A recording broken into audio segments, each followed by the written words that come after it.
Okay there. Hello everyone, and welcome to the 11th episode of the Transgender, a show in which we discuss trans news in an inclusive manner that expresses the full range of trans people's humanity. My name's Ethel, they she pronouns, and I'm joined today by editor for EssenceOfThought, Levi from the A Levi Called Bird YouTube channel. I usually do that Hi, perfectly. everyone. I usually do that perfectly. Levi goes by he/him pronouns.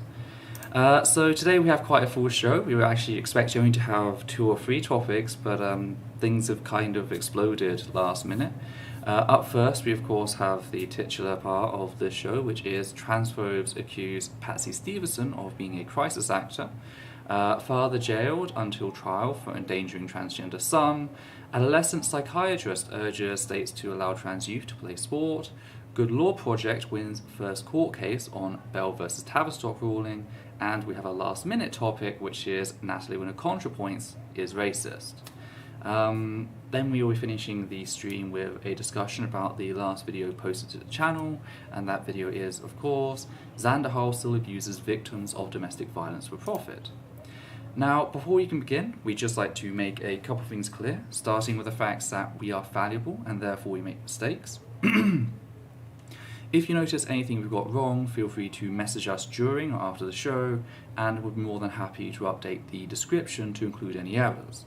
Likewise, whilst we attempt to compile a list of content warnings for the topics we'll cover, posting them to the very top of the description, there's always the possibility that we may miss 1 or 2. So just as with mistakes, if you think we're missing a content warning, feel free to suggest it so we can update the current list. The content warnings for today's show are transphobia, gatekeeping, police violence, violence against women, murder, domestic abuse, child sexual assault, racism, and torture. Also know that there is a link to the show's agenda along with links to various sources. Also know that a link to the show's agenda along with links to various sources can be found in the description below the stream. So if you want to come along with us, you can do that. It's always there for your accessibility. So yes, with that done, I believe we can now move on to housekeeping. Starting with Levi, do you want to take the acknowledgement? Before I do that, just if it makes you feel any better, Apple, I forgot to mute the video and turn on live chat, so you're not the only one making mistakes. I don't know what it is about today, but just like of all the streams we've done, I just feel especially drained today.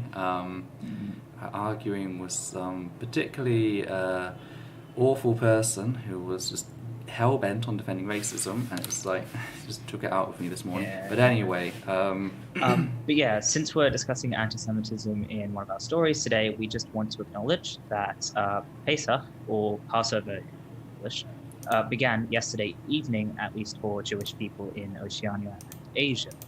If you don't know, Pesach is a major Jewish holiday celebrating the Exodus, which is the first time Jewish people escaped persecution. Unfortunately, I don't know much else about it other than that. I'll probably learn more because I'm going to be attending a Seder in about 13 hours. But of course, that's after the show. So... yeah. Hopefully you have a lovely experience with that. It's been quite interesting. Hopefully I get the horror set made. I meant to do it yesterday, but then I had food poisoning and it wasn't safe for me to ride to the shops to get the stuff. And to make this horror set, I need to use the blender. I don't know how to use the blender. And also, I can't use it when I wake up tomorrow at like 5 a.m. because that would be rude. So that's going to be fun. Anyway, next topic is boundaries.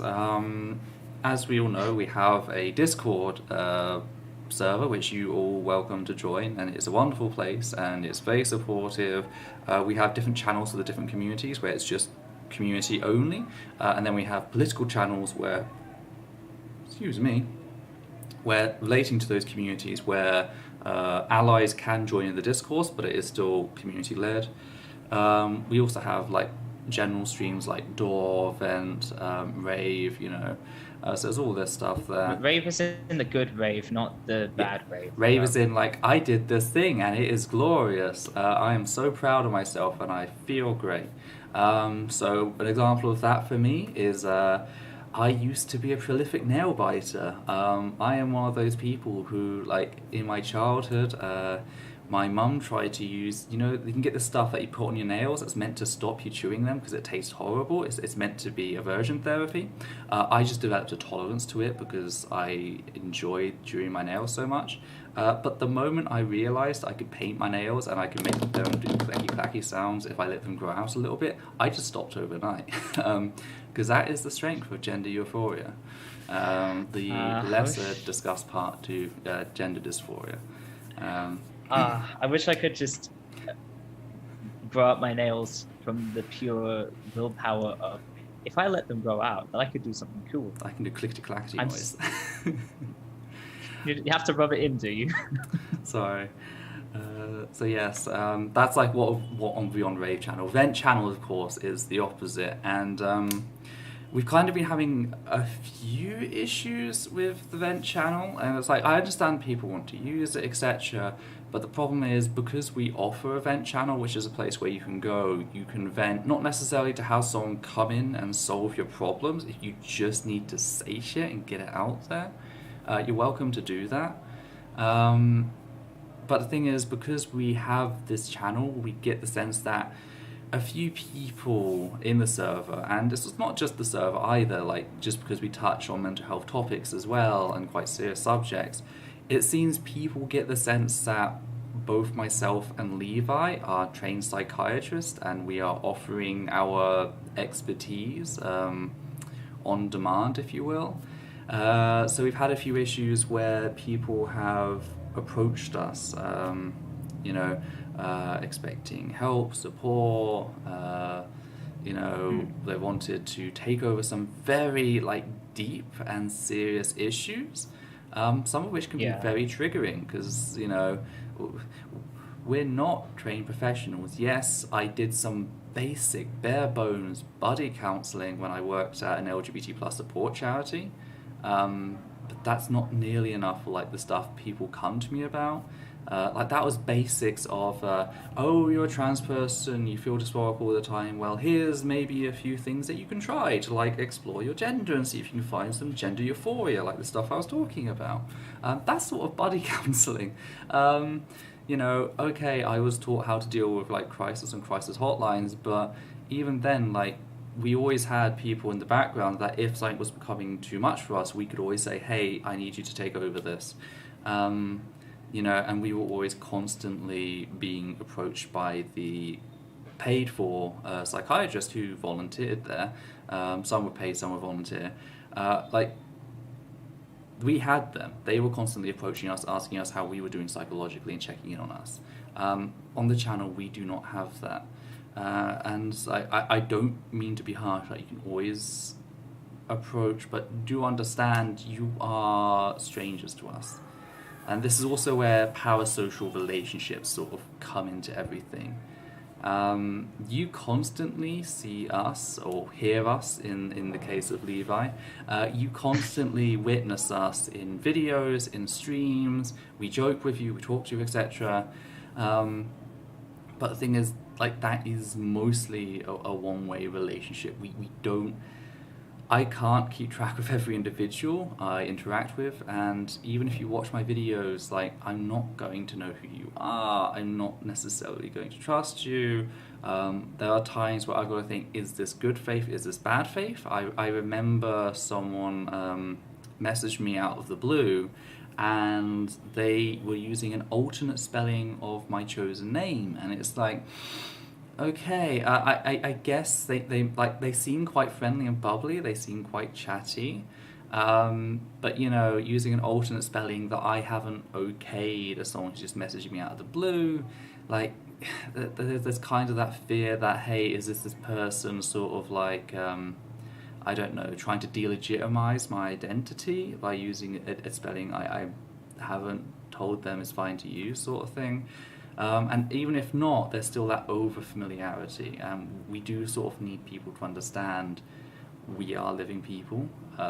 We're both survivors of some pretty horrific shit. Our work day to day is dealing with some very hot, heavy topics. We created the vent channel, so you could go to and vent there. and other people who have the have the ability to help you right now, they can do that if they can. Sadly, we just don't have the resources to be everybody's personal counsellor, and I hope you can understand that a little more. I don't know if there's anything I missed and you'd like to add, Levi? Oh yeah, I have a lot to say. Yeah, I feel like so you talked about how I thought you talked about how you had experience with buddy counselling and a hotline, and of course you worked at an LGBT plus charity. You have a sociology degree, and like none of this makes you an expert, but it's something. I know you. I'm sorry. I feel like people take for granted just how inexperienced I like. They see I'm part of EssenceOfThought and think, oh, this is a very legitimate sounding channel. This must therefore be a very legitimate person. You have to understand, I'm just a guy who like fell into this tail feathers backwards. Yeah, I don't have any experience with mental health and psychology and domestic violence and stuff beyond my own experiences dealing with that and going to therapy. And that can give me insight, but it does not make me a trained professional. And I had someone approach me, asking me to help someone out of the situation where they were dealing with domestic abuse. Like, as a professional, asking how do I get them out of this when I can't even get myself out of my own situation of living with domestic abuse. And even after I told them I can't help you, I'm not qualified, they were trying to like persuade me as if I was simply refusing. I can't help everyone. I'm very young and inexperienced. There are a lot of things that I missed out on. You have to remember growing up that I was neglected for a solid 10 years of my life, where I had basically no support and was pretty much left to my own devices. It's not just that I'm not professionally qualified, but I have a lot of catching up to do, just in terms of some very basic things. So, if you want to vent in the vent channel, that's great, because then if I feel like I have insight, I can step in. I've done that a few times where there's a situation I feel like I do understand fairly well, and I've given some fairly detailed advice and opinions on that. But when people approach me personally in DMs and say, help me with this, then I don't have that choice. I feel like I can't say no, even if this is taking too much energy or I don't know what to say. It puts me in a very awkward position. And also adding on to the parasocial relationship aspect, is I personally had some problems, not just in the Discord, but also just on Twitter and in general, where people have liked maybe a couple of videos I've done and just sort of decided that we're friends.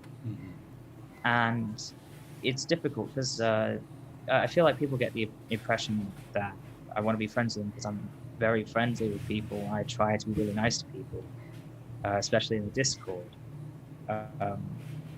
And in a perfect world, I probably would be friends with most people. I do like a lot of people I've met, but I've realized that I can't, and I'm gonna have to start putting my foot down because I don't have enough energy for the friends that I have now and like close friends. I find I've been neglecting them because people online have been sapping a lot of my energy. Something else you have to understand is just, in addition to the obvious problem of having, a lot of people who are virtually strangers constantly asking for things and constantly just coming to me to vent, I also specifically have trauma around that, where, I was dealing with severe mental health problems as a teenager with no support. And my mother was venting to, from the moment I got home from school to the moment I went to bed most days. And I couldn't ask her to stop because I knew she would throw a fit. And so I was left to deal with someone venting about every little concern and problem and stressor. And that has left me with lasting trauma to the point where if people vent to me too much, I start to dissociate because I had to back then to deal with it. And so people will be coming to me when I'm low on energy and they'll just dump stuff on me and I'll start dissociating and I have a really hard time saying no to it because that was part of our trauma as well.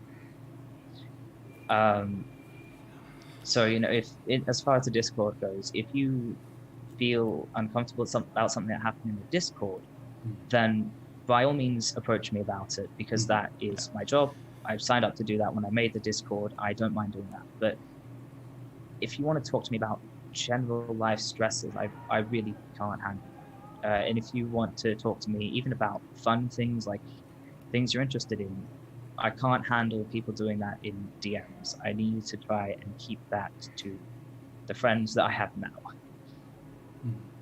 Oh, we have received a $10 donation from King Cyrus the Great.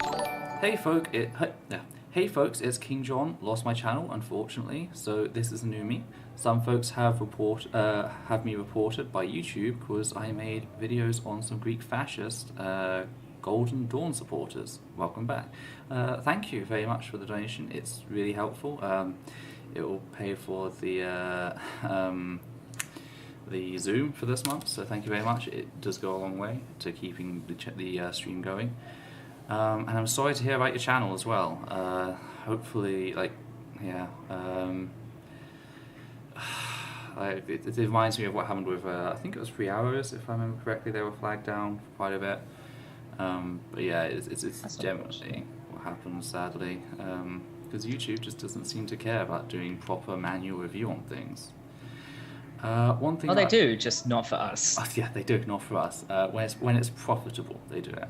Another thing I just want to add that I kind of just realised I forgot. Don't treat Levi like my receptionist. Levi's editor for the channel.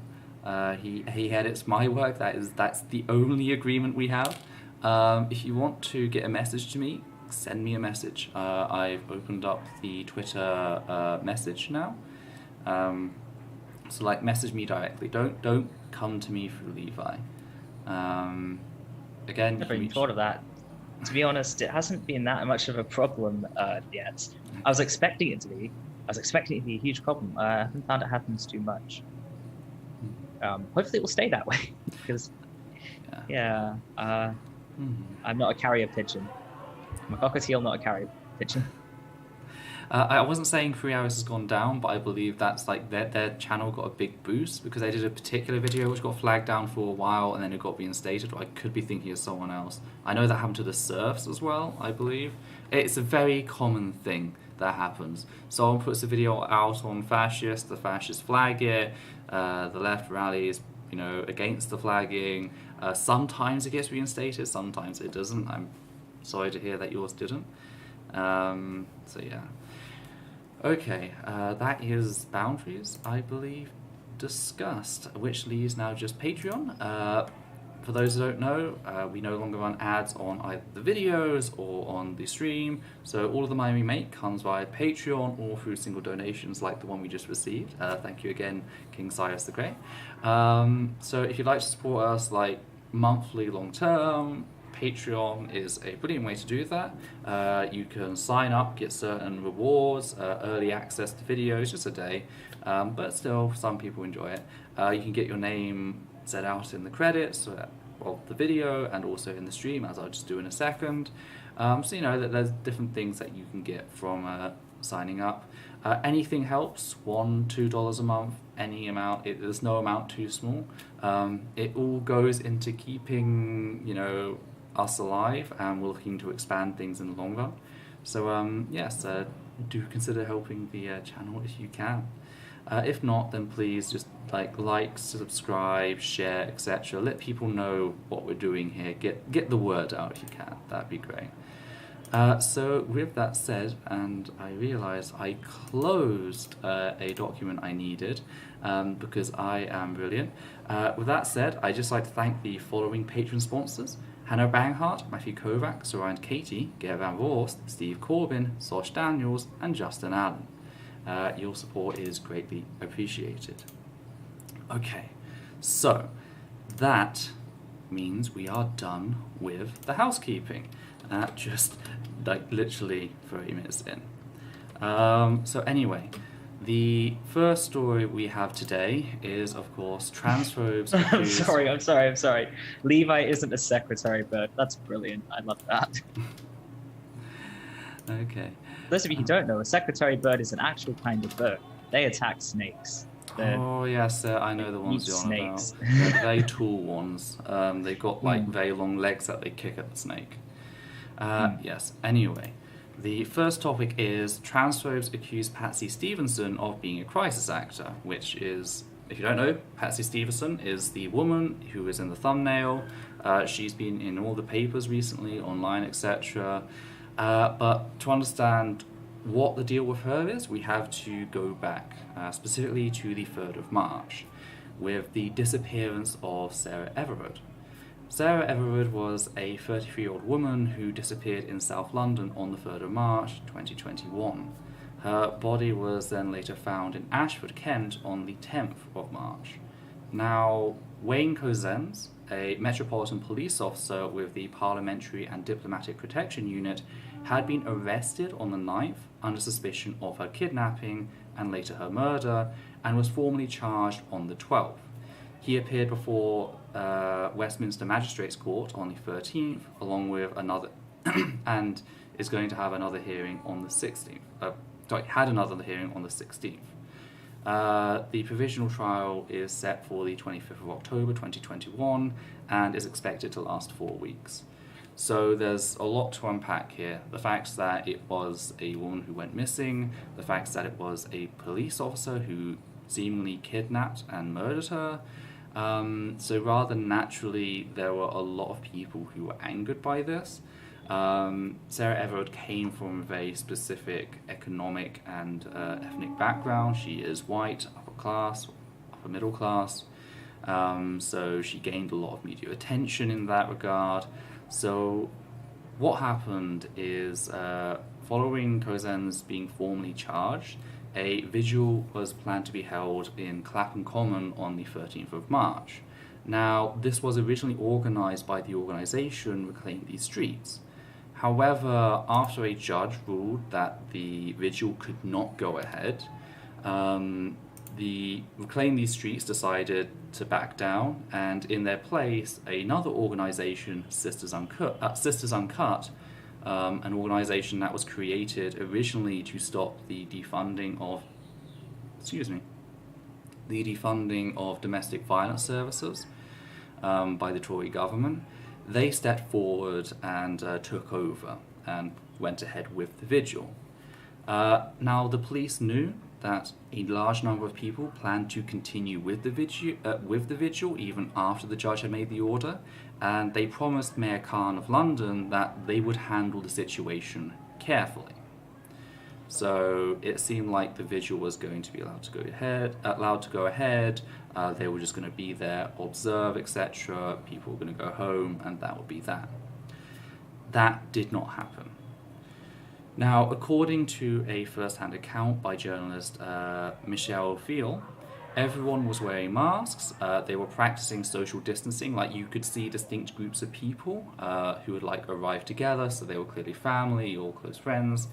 They were generally trying to avoid other people. They're trying to stay as far apart as possible.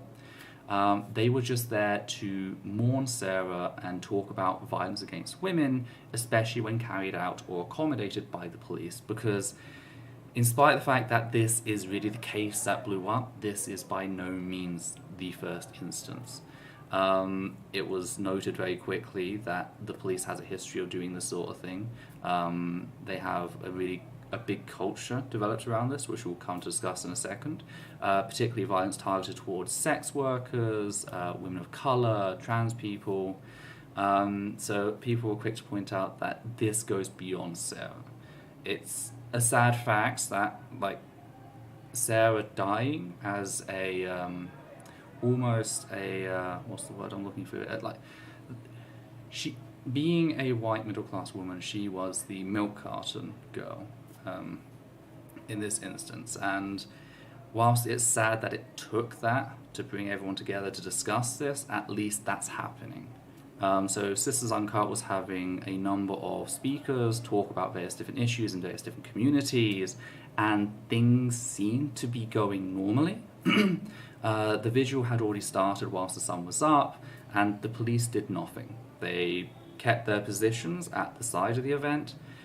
However, over the coming hours, Michelle noted how they started moving closer and closer, which made the people in the crowd move closer and closer, packing them in.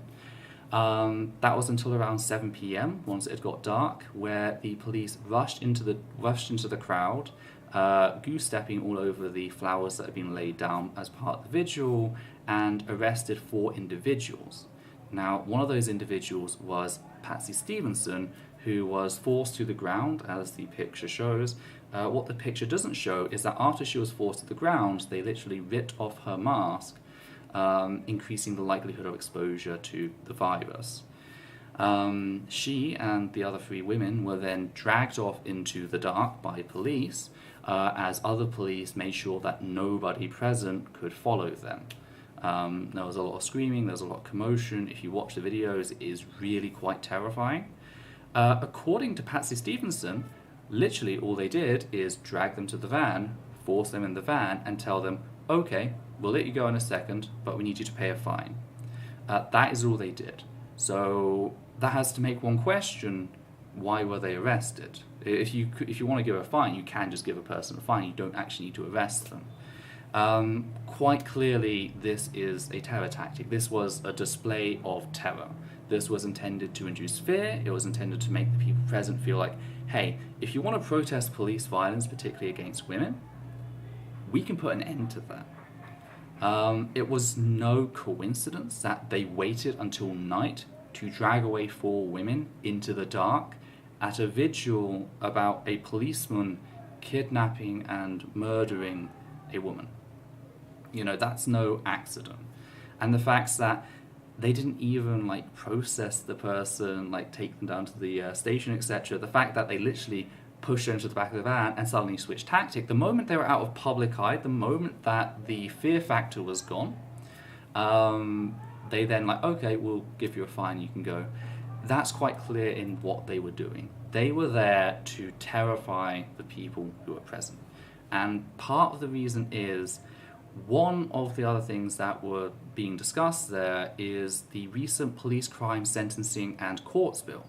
Now, you might have heard about this, you might not have, but what this bill would do, besides criminalizing various ethnic groups, I believe the Romani are being targeted in the bill as well, it also includes it includes an entry which, under reasons for arrest in relation to protest, includes for causing a nuisance. So quite literally, it is criminalizing protest under the grounds that it causes nuisance.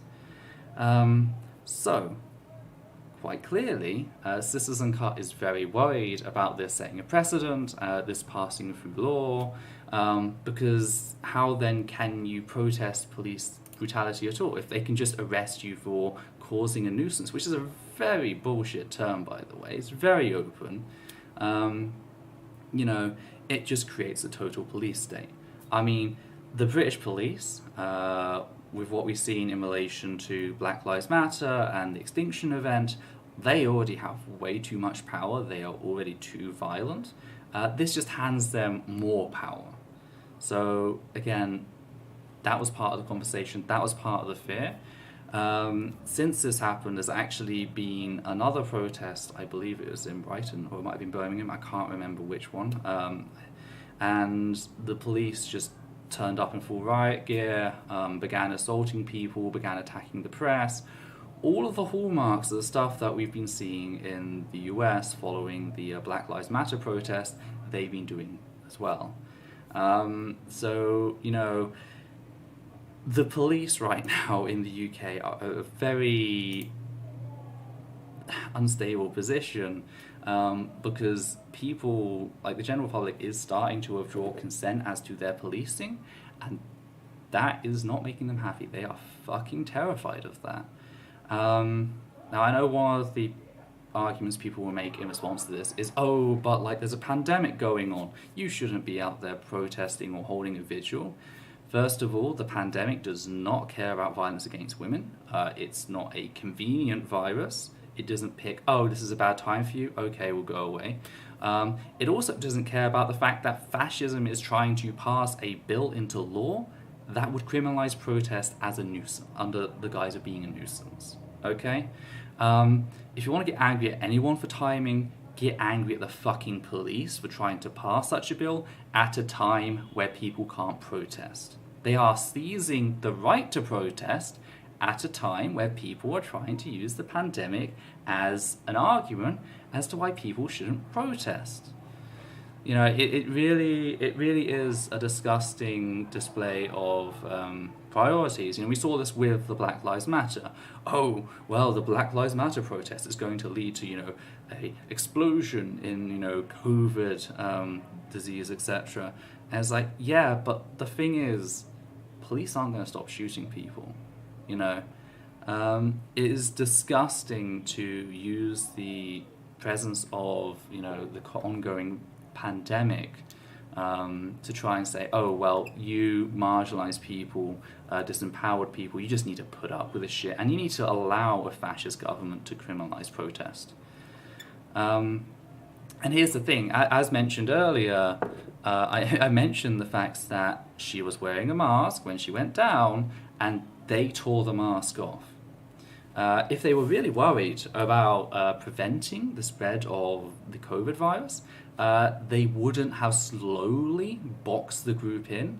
They wouldn't have grabbed people, taken their masks off, shut them in locked vehicles. If they were really concerned about the virus, they wouldn't be doing any of these things. And we've been shown recently, there was a football riot elsewhere in the country that went ahead. There have been protests over things like free speech. Those go ahead, like free speech as in by fascists. You know, those protests seem to go ahead absolutely fine, since they're not targeting the police, since they're not calling the police into question. Okay.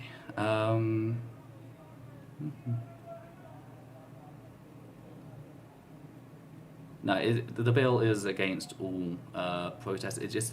It gives police the right to classify anything they want as a nuisance and to put an end to it.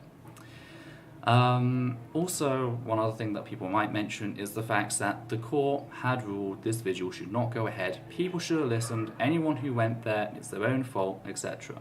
The problem is, the court system is part of the same institution as the policing system. There is a vested interest there in like scratching each other's backs. So why you would expect the court to be okay with a vigil that could potentially lead to repercussions for the policing system, I don't know. They were going to cover them because it's all part of the same canteen culture.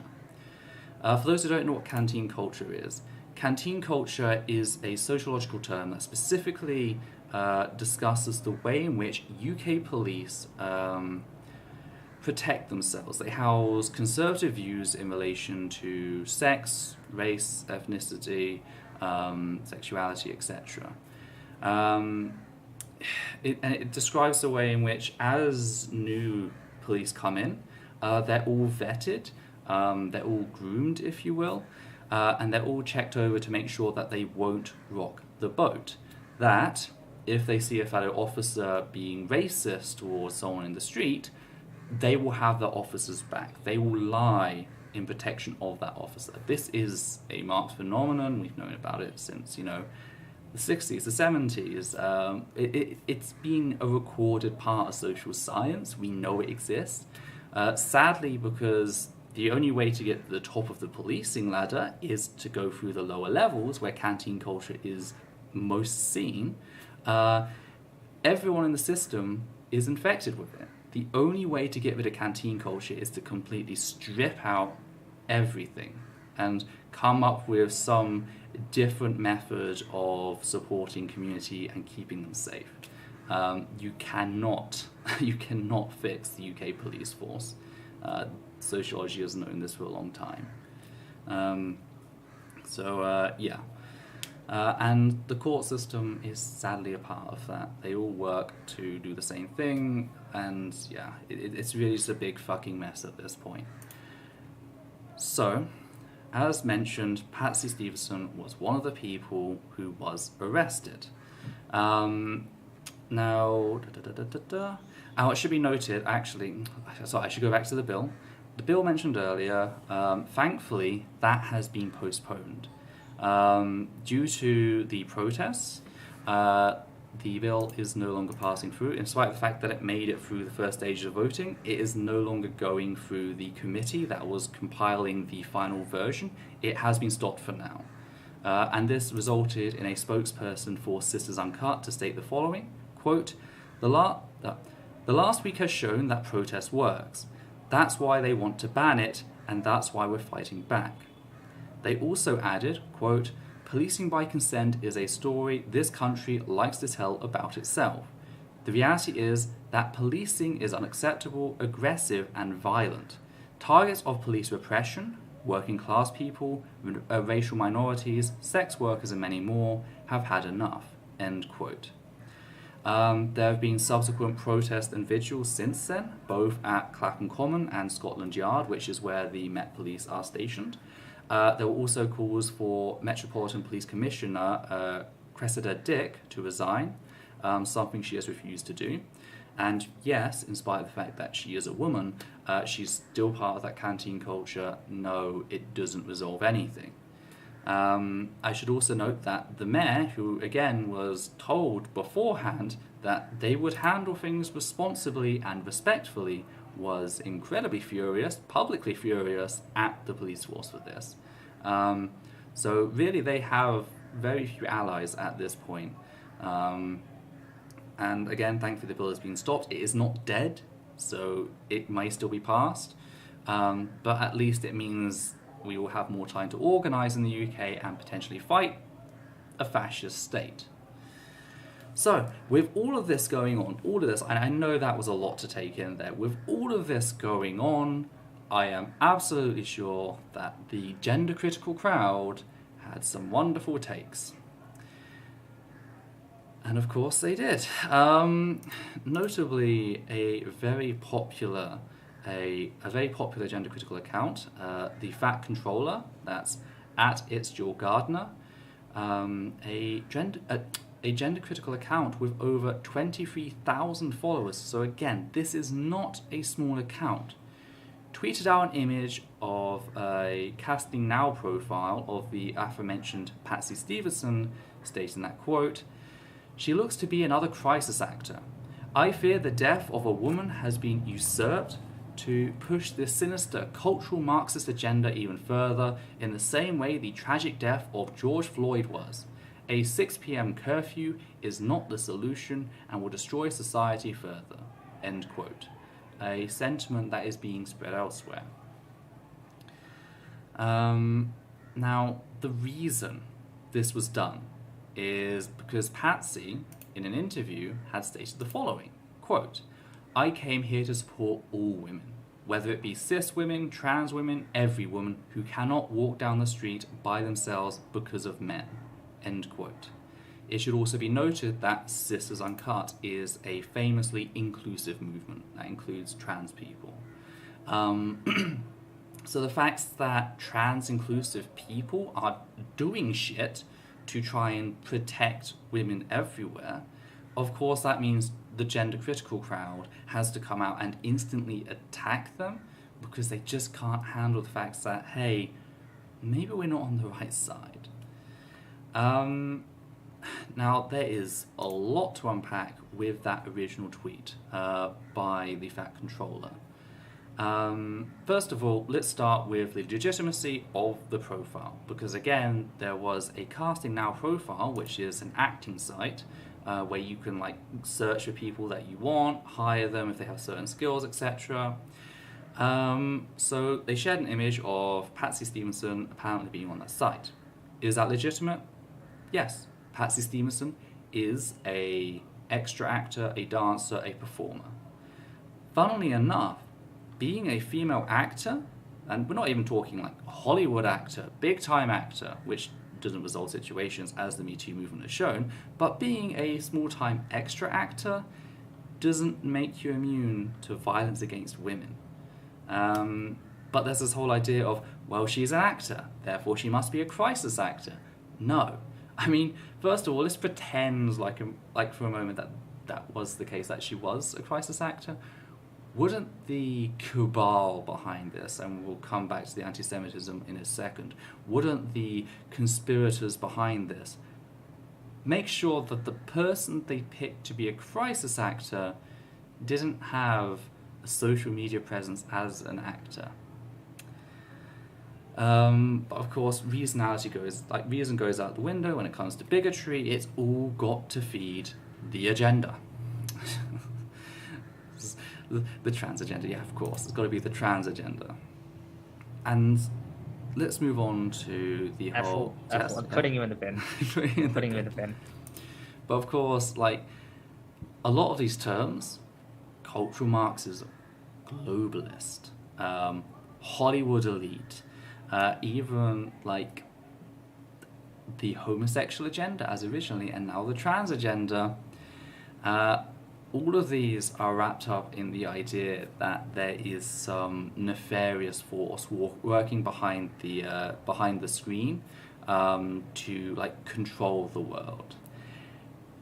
And a lot of these points are based in anti-Semitism. Cultural Marxism, as we've seen, has been used by the alt-right. It just means the Jews. That's literally what it means. There is the gender-critical anti-Semitism profile on Twitter, which covers all this. They always go after, like, oh, this billionaire is supportive of trans people, and look, that, you know, Echo, which is the free... forgotten what they're called. What are the things that used to create Echo? Brackets, parentheses. Free brackets, parentheses around it. You know, it's always this anti-Semitic conspiracy. We covered it before on the channel.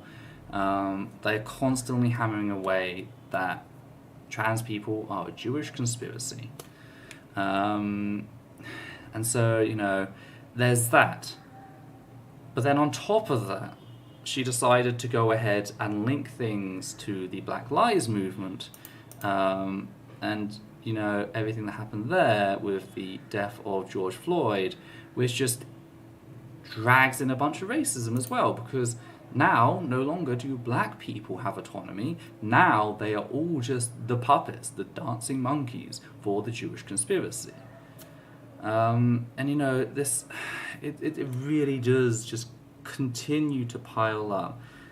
You know, I mentioned in a recent video of, oh, scratch a transphobe, find a fascist. And it's like, this transphobe couldn't just leave actual feminists fighting to protect women without dragging out anti-Semitism, racism, you know, and it is just fucking, oh.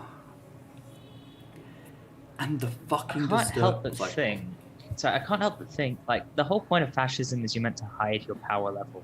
Mm-hmm. Not put a giant neon sign over yourself saying, yes, this is all connected. Yeah. And it's like, and this really fucking scary thing is, this narrative is working. I know it is, and I've got to get personal here. Anyone who was on my Discord knows that I've... actually, I don't know if I told anyone else that I'd done that.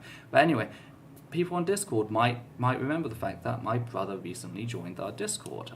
He found it through his own means. He joined my Discord, only to very, very shortly banned by me. And like, you might think, well, why is he no longer part of the Discord? Why did you ban him? Are you that cold, Ethel? I banned him because when I posted about the fact that, you know, this police violence was not fucking okay, that it's not okay to drag women kicking and screaming away in the night as they are there for a vigil about a woman who was kidnapped and murdered by a police officer, he threw out that conspiracy. This is someone I have never considered a fascist, decided to throw out, hey, didn't you know she's a crisis actor? And it's just like, at that point, I just fucking gave up because, you know, I try. I say I gave up. I tried to reason. I tried to point out the fact that this was a fucking neo-Nazi talking point, and he needs to think about where the fuck he is getting his news from. But no, that's how it is. It is pervasive. It's not just isolated to this one ranting Twitter account. That Twitter account has 23,000 followers, okay? And they will have connections of their own, and it grows exponentially, okay? And he may not have got it from there, but he got it from somewhere. And it is just grounded in anti-Semitism, it's grounded in transphobia, in racism, and, you know, it's really fucking horrific, because I wasn't even sure if you were going to cover this, because it was just like, oh, it's just one Twitter user. And it's just like, no, it's literally making its way, and like I am getting the same fucking arguments from people completely distinct from them. To answer, are crisis actors even real? No, they are not real. It's complete bullshit.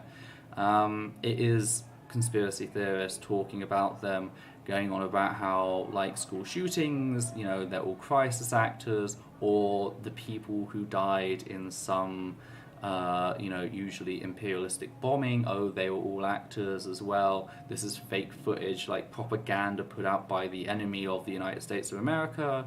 But no, sadly, it's become a staple of far-right like rhetoric, and it's pervasive. It's all over the place. So yeah. Just having a look to what do my notes say. I've done the legitimacy of profile. Yeah, I think I've actually covered most of the things, unless there's anything in particular you'd like to add.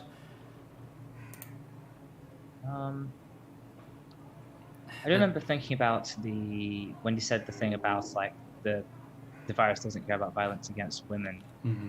And it is very interesting where the agency lies there. The people who are committing the violence have agency, yeah, but they're not held accountable.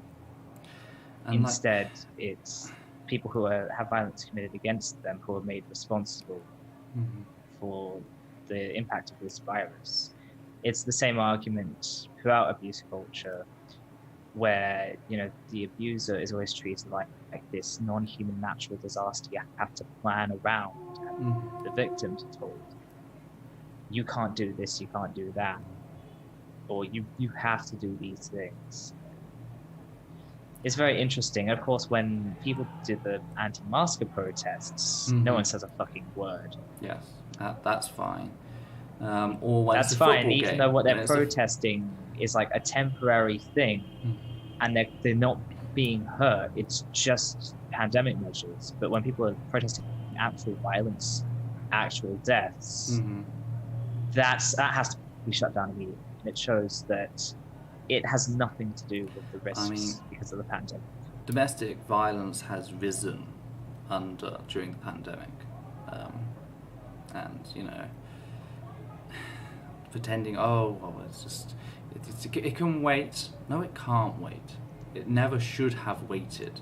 The fact that it's gone this long without being addressed thoroughly is a fucking disgrace that we all have to live and bear with, excluding the people from like various communities who have been on the ball in tackling this sort of thing. I'll tell you something else. From day one of the pandemic, domestic violence has not only like increased in the amount of people experiencing it, but the ones who already experience it, you know, they've been burdened a lot more. They can't get out. They can't go to the shops like as often to like get away safely. Just have that respite. You know. I nearly made a video about this. Like, that's the thing that really hit me when the pandemic first hit. Was I'm stuck with an abusive person 24/7, and I'm very, very lucky in that we only had to isolate for about like 2.5-3 months, but it took its toll. And the people who had been dealing with this for over a year, I don't even know how they managed it.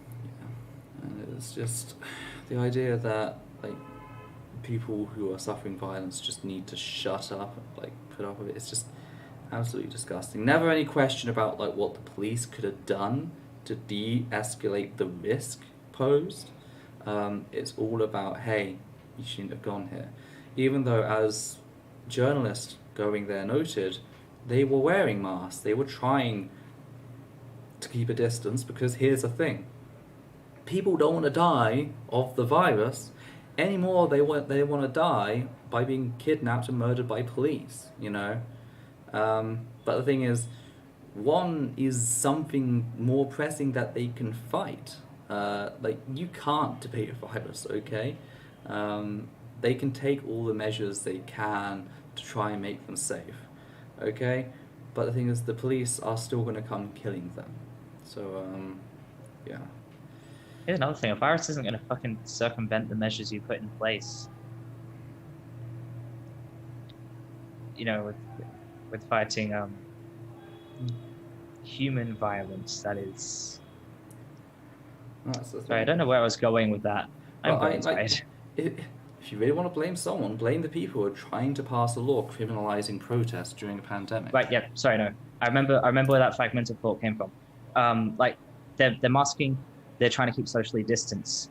It's not like they're going to need to do things on top of that, because the virus is not going to deliberately try and circumvent those measures in the most efficient way possible, the way police do for these sorts of things.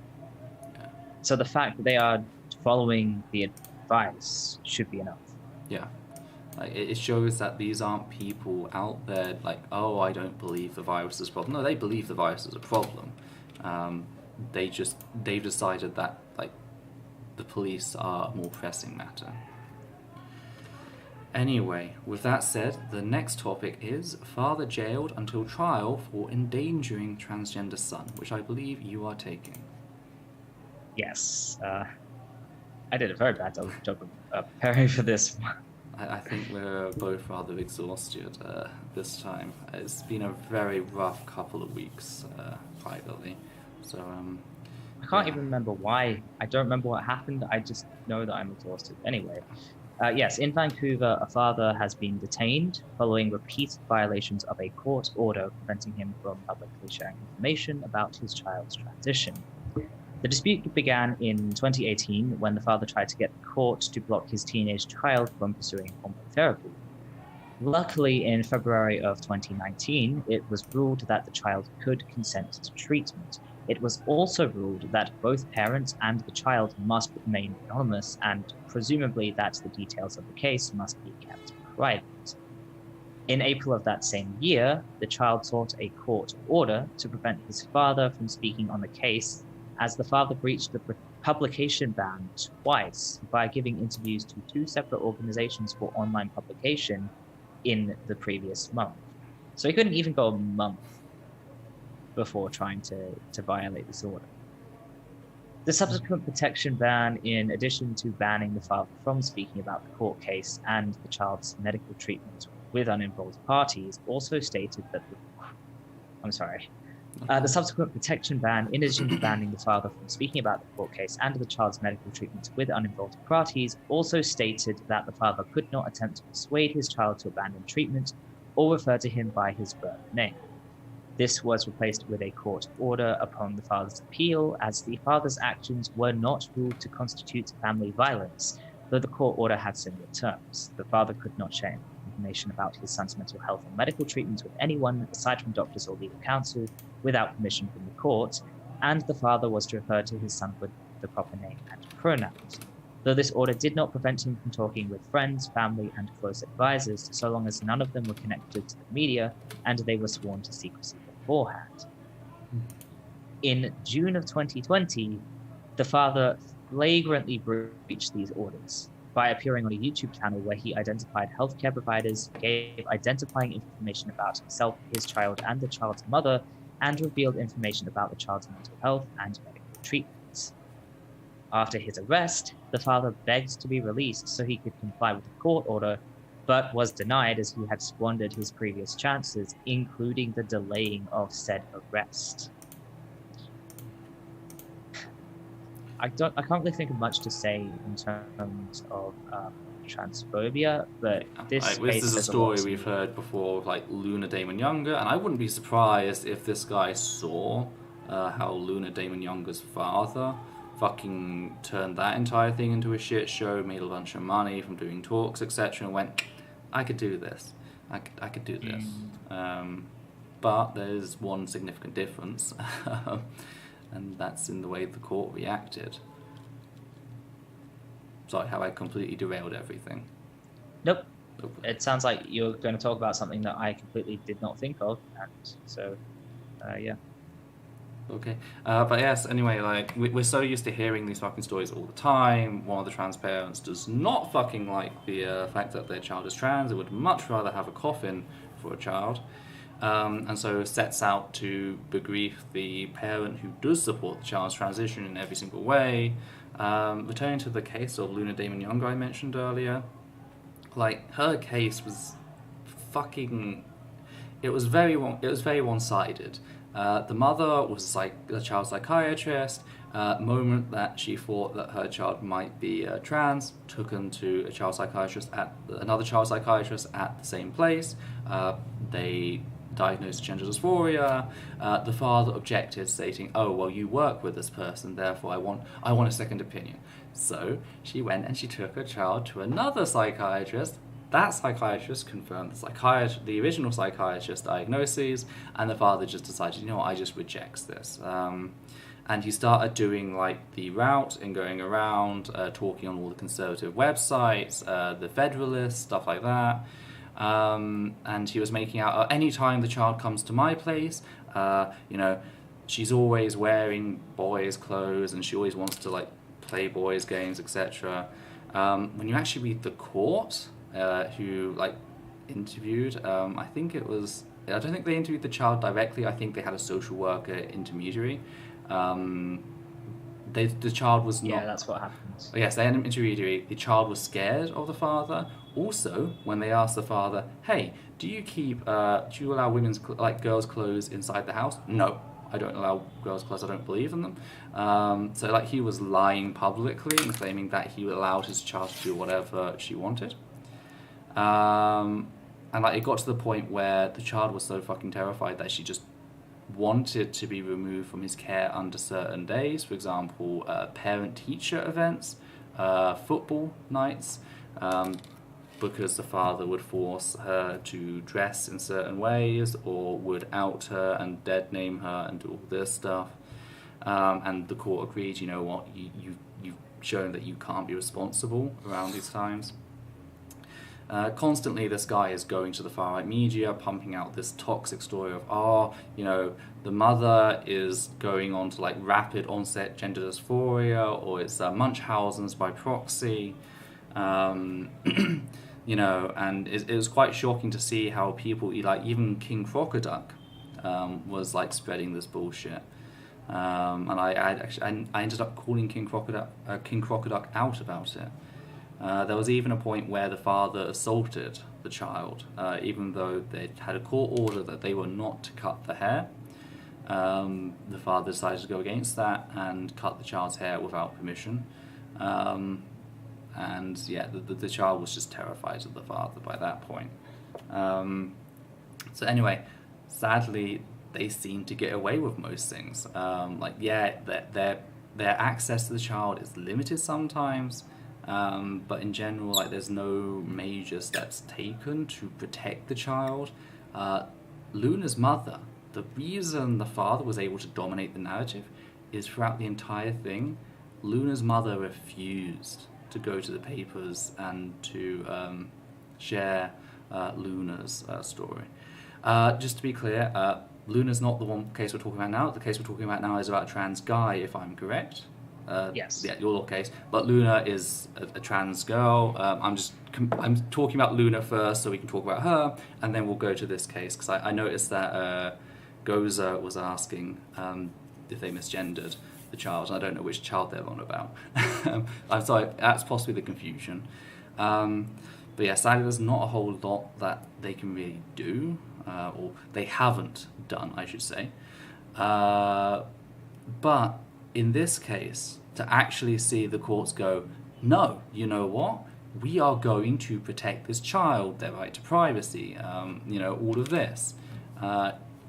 And this is where it sort of moves into areas of freedom of speech, which I guess you kind of wanted to talk about. So I'll hand over. Mostly I was going to focus on actually talking about children's rights, but I do have some things about freedom of speech, yes. But when people see this story, I know that a bunch of people are going to jump up and down. Oh, he's not allowed to disagree with gender ideology. This is the cultural Marxist conspiracy in play. No, that's not true at all. As I noted, he is allowed to talk about this with friends and family, not privately. He's allowed to confide about it. But also, nothing in the court order that I have seen prevented him from disagreeing with transgender children receiving treatment, or even his own child receiving treatment. He simply couldn't talk about the specifics. Yeah, he could say, might endanger the child. I have a daughter. She's. He could do that to his heart's content. He can do that till the cows come home. He just can't say, "Oh, it's horrible. My daughter, Goldilocks Witherspoon, has been on HRT for 3 months now under the care of Dr. Blue Hat the Wise." Like, he can't do that. He can't do that, but he can disagree with, gender ideology. That's basically all I can really say on the free speech thing. His freedom of speech wasn't curbs, just his quote unquote freedom to talk about the specific details of a specific child's He couldn't life. endanger his child. That is literally it. Which leads on to our second point. The father made this argument himself, and a lot of other people are going to make this argument. As the father, it's his right to talk about this. So I want you to imagine if this child were an adult and unrelated to him. So if it helps, imagine he was broadcasting my personal information on the internet, for example. If he were going on the internet saying, "It's horrible, Levi Bird has been on HRT for 4 years now. The horrible gender ideologists are buying into this false idea that he's male. It's the collapse of society. And also here's his home address and like here's a picture of him and stuff. Like, Dr. Blue Hat the Wise is going to my D&D camp. No, please don't do that. That's a horrible thing."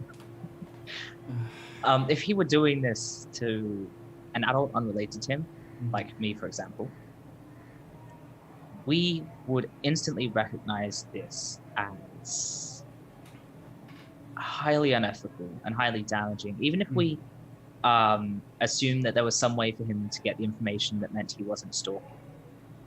I mean, it's like doxing. That would be so incredibly damaging. On a basic level, it's doxing. It's just like doxing. Yeah. Outing someone, putting these very strong opinions about what they should be doing with their life out for all the world to see. There would be the issue of, am I going to get rejected job offers because I go to go for a job and people say, "Oh, aren't you that person from that thing? Oh, I think I rather agree with this random man on the internet. You shouldn't be doing this with your life." Other trans people would be thinking, "Oh my God, is this going to happen to me?" It would be horrible. Yeah. And I would probably be able to press charges even despite the whole international thing. And if we imagine this were a child, but unrelated to him, well, that's even worse. That's endangering a child who has very little recourse. If this happened to me, I could try and go to the police, bastards that they are, and see if they would do anything. I can try and go to a lawyer. I can at least put out my own statement online and be taken somewhat seriously. A child might not even be old enough to sign up for an online account. It would be just horrible, and it would be ruining their life before it's even begun. So I want to ask you, and this is a genuine question, if you would like to say anything in chat. Oh no, sorry. Think of it this way, actually. If someone shared your full name and photograph online, shared information about your mental health and your medical treatments, put out the identities of your doctors, and told the entire internet how you should be living how you should be living your life, and also attempted to fundraise money to try and force you to live your life a certain way. Just think about how bad that would be for you, how scary, how stressful, the repercussions, the harassment you would endure from all that, how it would mess up with your life. And now that I've completely messed up my perfect notes here by reading them out of order, here is my question. What is it about a parent doing this versus a stranger doing it which mitigates any of that harm?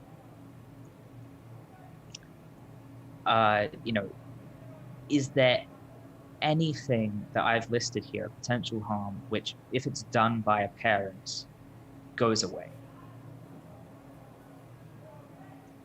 And here's where we get into this idea of children's rights and parental quote-unquote rights, is that we as a society do not believe children have rights, and we do not believe children are worthy of deserve protection if they're being harmed by their parents. The courts legitimately ruled this did not constitute family violence, where if this were done to a stranger, this would be considered extremely violent. And I don't really know what to say about that, except that it's really, really, really messed up. This idea that just because it's your parent doing this to you, it's okay. That if you're a child and or not even a child, but just if someone gave birth to you, they're allowed to hurt you in these horrible, horrible ways. And the court will give them chance after chance after chance, even recognizing they've done something wrong. This idea that parents genuinely think they have the right to spread information about their child when they know their child wouldn't be okay with it, when they know that their child would be harmed by it, when it's completely unnecessary. Yeah, I don't really know how to build on that exactly. I don't understand this logic at all. It goes back to the whole, it's okay to beat my child because they're my child. It's like this idea of children as property. So yeah. Yeah. It's absolutely horrific. Actually, speaking of the corporal punishment thing, something I've noticed is very interesting, I think, is how,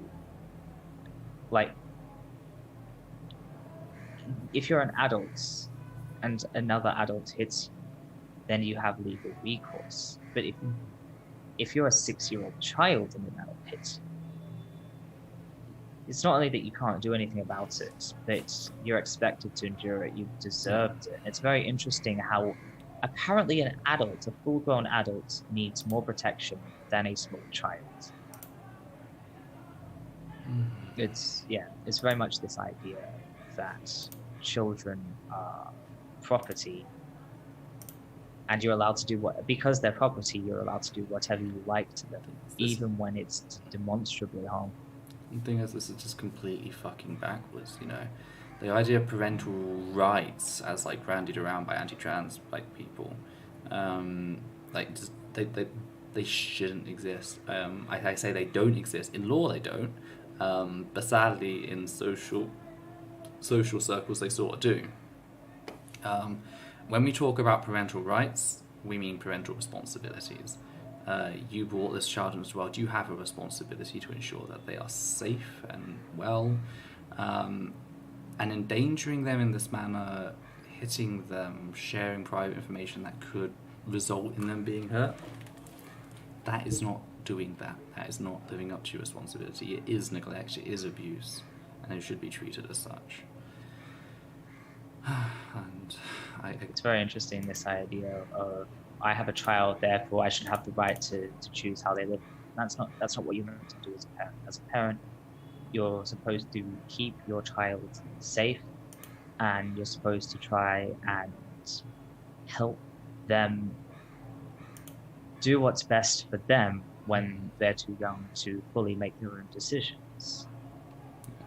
And sometimes you do have to make choices for them. You can't ask a 6-month-old baby or, even a toddler what they want to do. And sometimes if you do ask them, they want to do things that are very bad for them, like, I don't want the needle.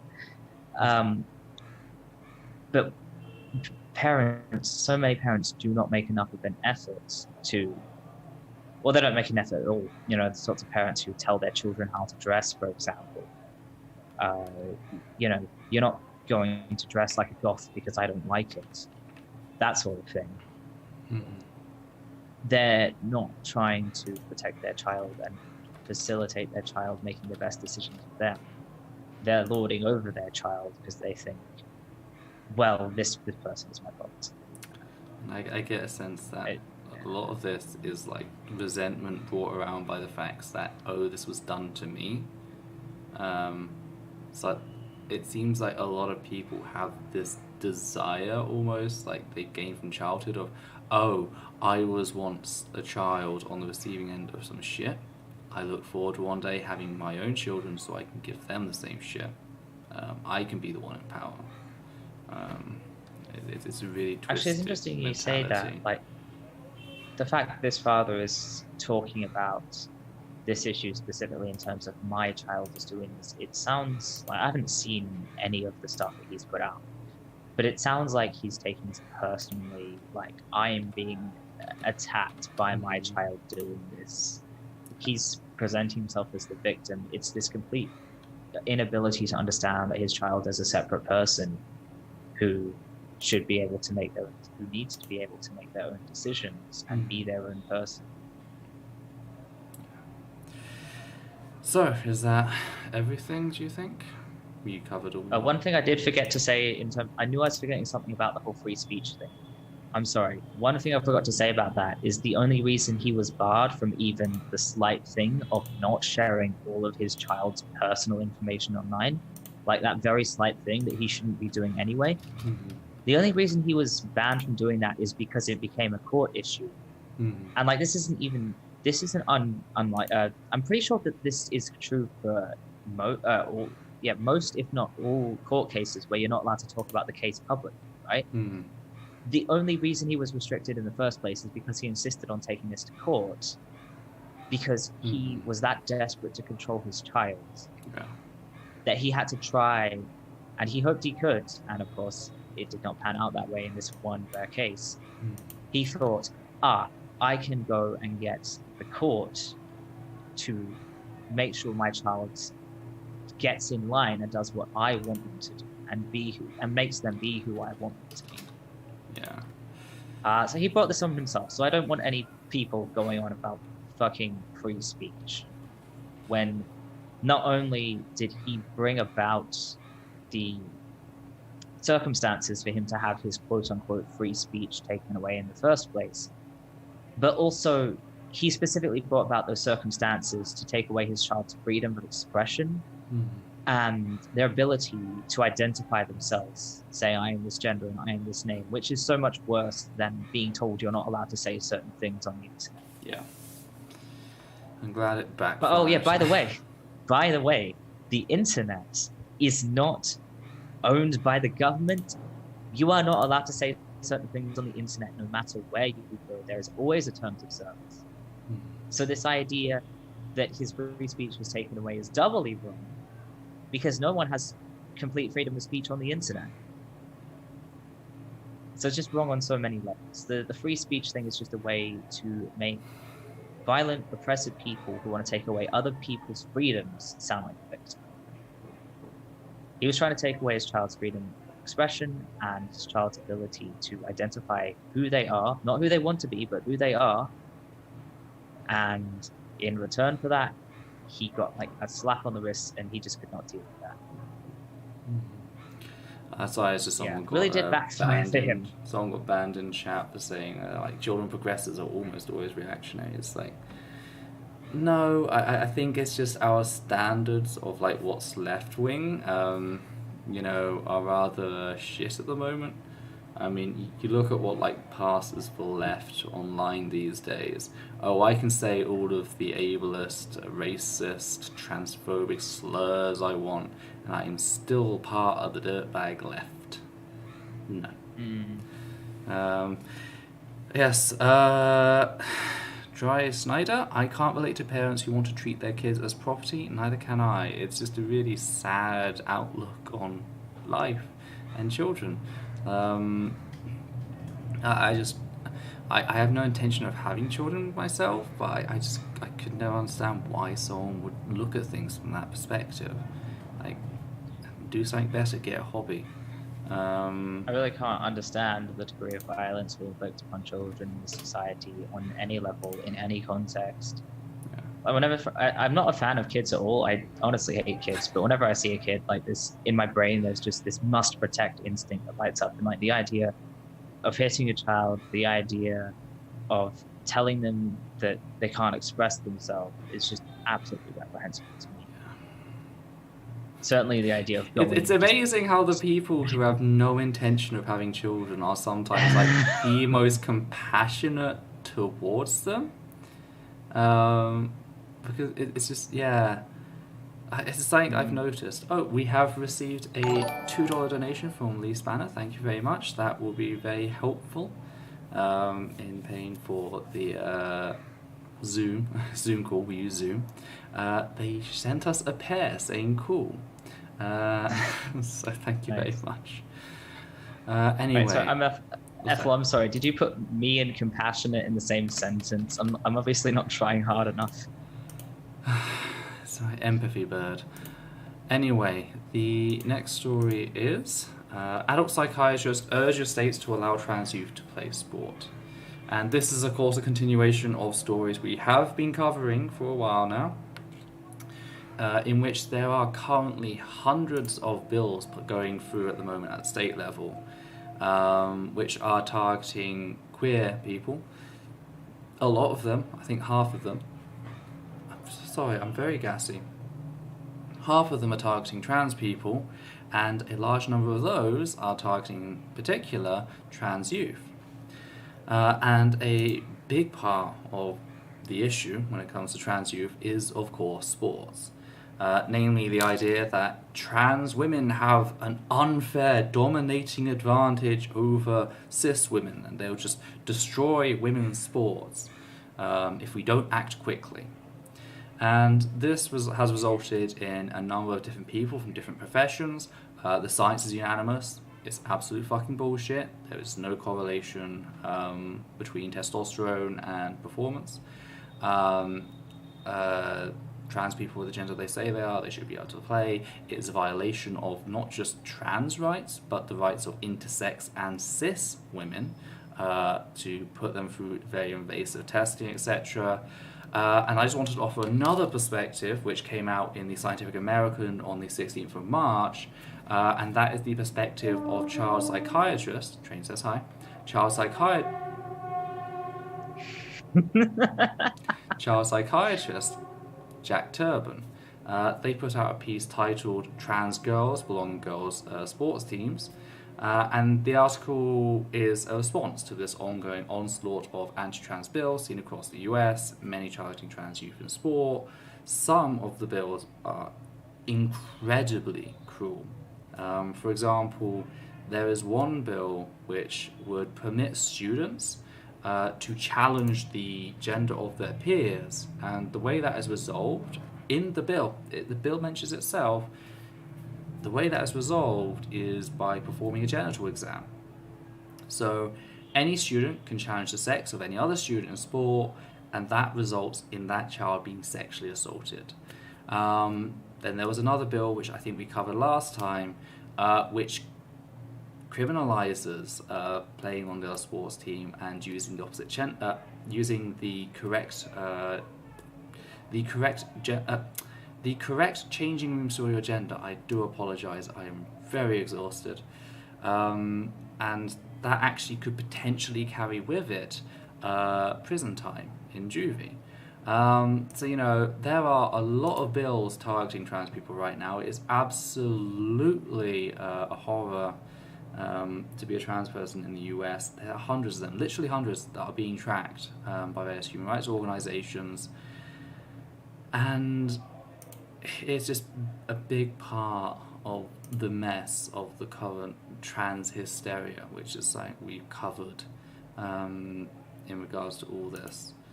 Before I continue with the article, however, I just want to note something that I've been meaning to note for a while, but I just haven't had really the opportunity. I always forget it, we're too busy, moving on, whatever. And that's the fact that, as a lot of you probably know, in 2019 I dealt with a transphobe, Stephen Woodford of Rationality Rules, and a large portion of the secular community rallied behind him, sadly. Stephen Woodford presented trans women in sports as a threat that needed to be dealt with. He painted, like, specifically black trans girls as a danger to white cis women, painting targets on the backs of two of said black trans girls. It really is the whole shit show. I just want to note that the people who defended Stephen Woodford, so Jimmy Snow of Dear Mr. Atheist, Shannon Q, Surus, all of these people, Aaron Ra, who defended Stephen Woodford in all this, you are directly responsible for these bills. In part, you have the blood on your hands. You laid the foundation. You defended the rhetoric and deemed it off limits, not transphobia, when it comes to the bills that will potentially allow for a student to accuse another student and that student be sexually assaulted to prove their sex. You are partly responsible for the bills that potentially will put trans people in juvie if they play as their gender. I just want to make that absolutely clear.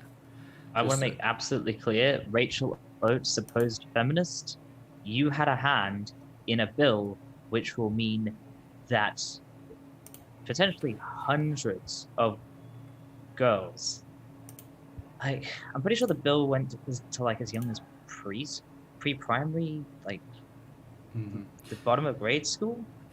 I don't know, and frankly, either way, it's just absolutely horrific. But yeah. Supposed feminist Rachel Oates, you were partly responsible for potentially hundreds of girls being sexually assaulted. I warned all these people that this would happen. I told them it would happen. And it has fucking happened. And it's not just these bills either. The consultation in the UK about gender-neutral toilets and trans-inclusive toilets, you are also responsible for that as well. Because as I noted in my video, it doesn't matter whether you pick bathrooms, sports, refuges, whatever. When you paint trans women as a threat, that just feeds into the same general reservoir which cultivated the current trans hysteria that has resulted in this consultation. It is all linked. You don't get to say, I agree with this form of transphobia, but not this form of transphobia. You don't get to play that game. Even without a reservoir, a pre-existing reservoir, it's not, again, it goes back to this thing of none of this is convenient. It's not going to stay compartmentable because it's convenient. Yeah. If you go point to a group of people and say, those people are a grave threat and they will hurt you. People are not thinking about this rationally. They're not going to be like, oh, okay, there's a problem in sport, there's a threat in sport, but bathrooms are just fine, but refuges are just fine, but, hospitals are just fine. That's not how it works. If you go, these people are a threat and need to be dealt with, people are going to respond thinking these people are a threat and need to be dealt with. Who'd have thunk it? And in response to Jimmy Snow in particular, because Jimmy, I think you mentioned Rachel Oates did the same. Jimmy was like, oh, I'm so sure that Rationality Rules, Stephen Woodford is not a transphobe, that if trans people ever came under attack, he would ride out there on a white horse with a flaming sword. Fuck off. Like, before 2019, I had been covering the trans hysteria in the UK since 2016. I have a fucking presentation from 2017 called Imported Hate as part of my hate crime module in the UK as part of a hate crime module. Okay? Discussing this. Marking how it's moved from places like Houston, Texas, the Houston Hero Bill, all of that. I tracked how the arguments, which, yeah, they had a presence here in the UK, but they kind of died down, and how it was all being reignited by this imported American rhetoric. I tracked that since 2016. Actually also didn't speak up then. He sure as hell hasn't spoken up now. It's kind of like he's an alt-right grifter, you dipshit. Rachel did do the same thing, absolutely. That was her principal argument, was, Stephen Woodford is a lovely guy and he cares so much about people, and he would never, and the moment trans people are actually being hurt, he's going to speak out against it because that's who he is. And completely missing the point that trans people are already being hurt. Yeah. Look, they're being hurt even more. Rachel Oates hasn't said a fucking word. All she's done is promote the career abuser of trans people, Rose of Dawn. Anyway, so yes, that's something that I've been wanting to say for a long while on this topic. We never have the time, so I was just like, no, just take the time. I'm sure a certain someone's going to have very choice words about that section later on. Anyway, returning to the article, however, Turban discusses the lack of scientific support for the bills, dealing with an array of common arguments.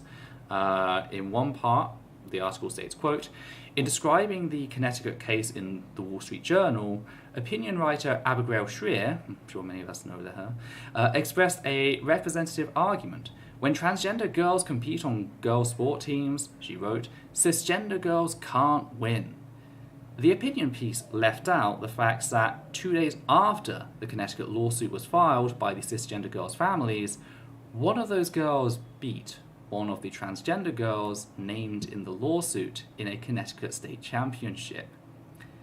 It turns out that when transgender girls play on girls' sports teams, cisgender girls can win.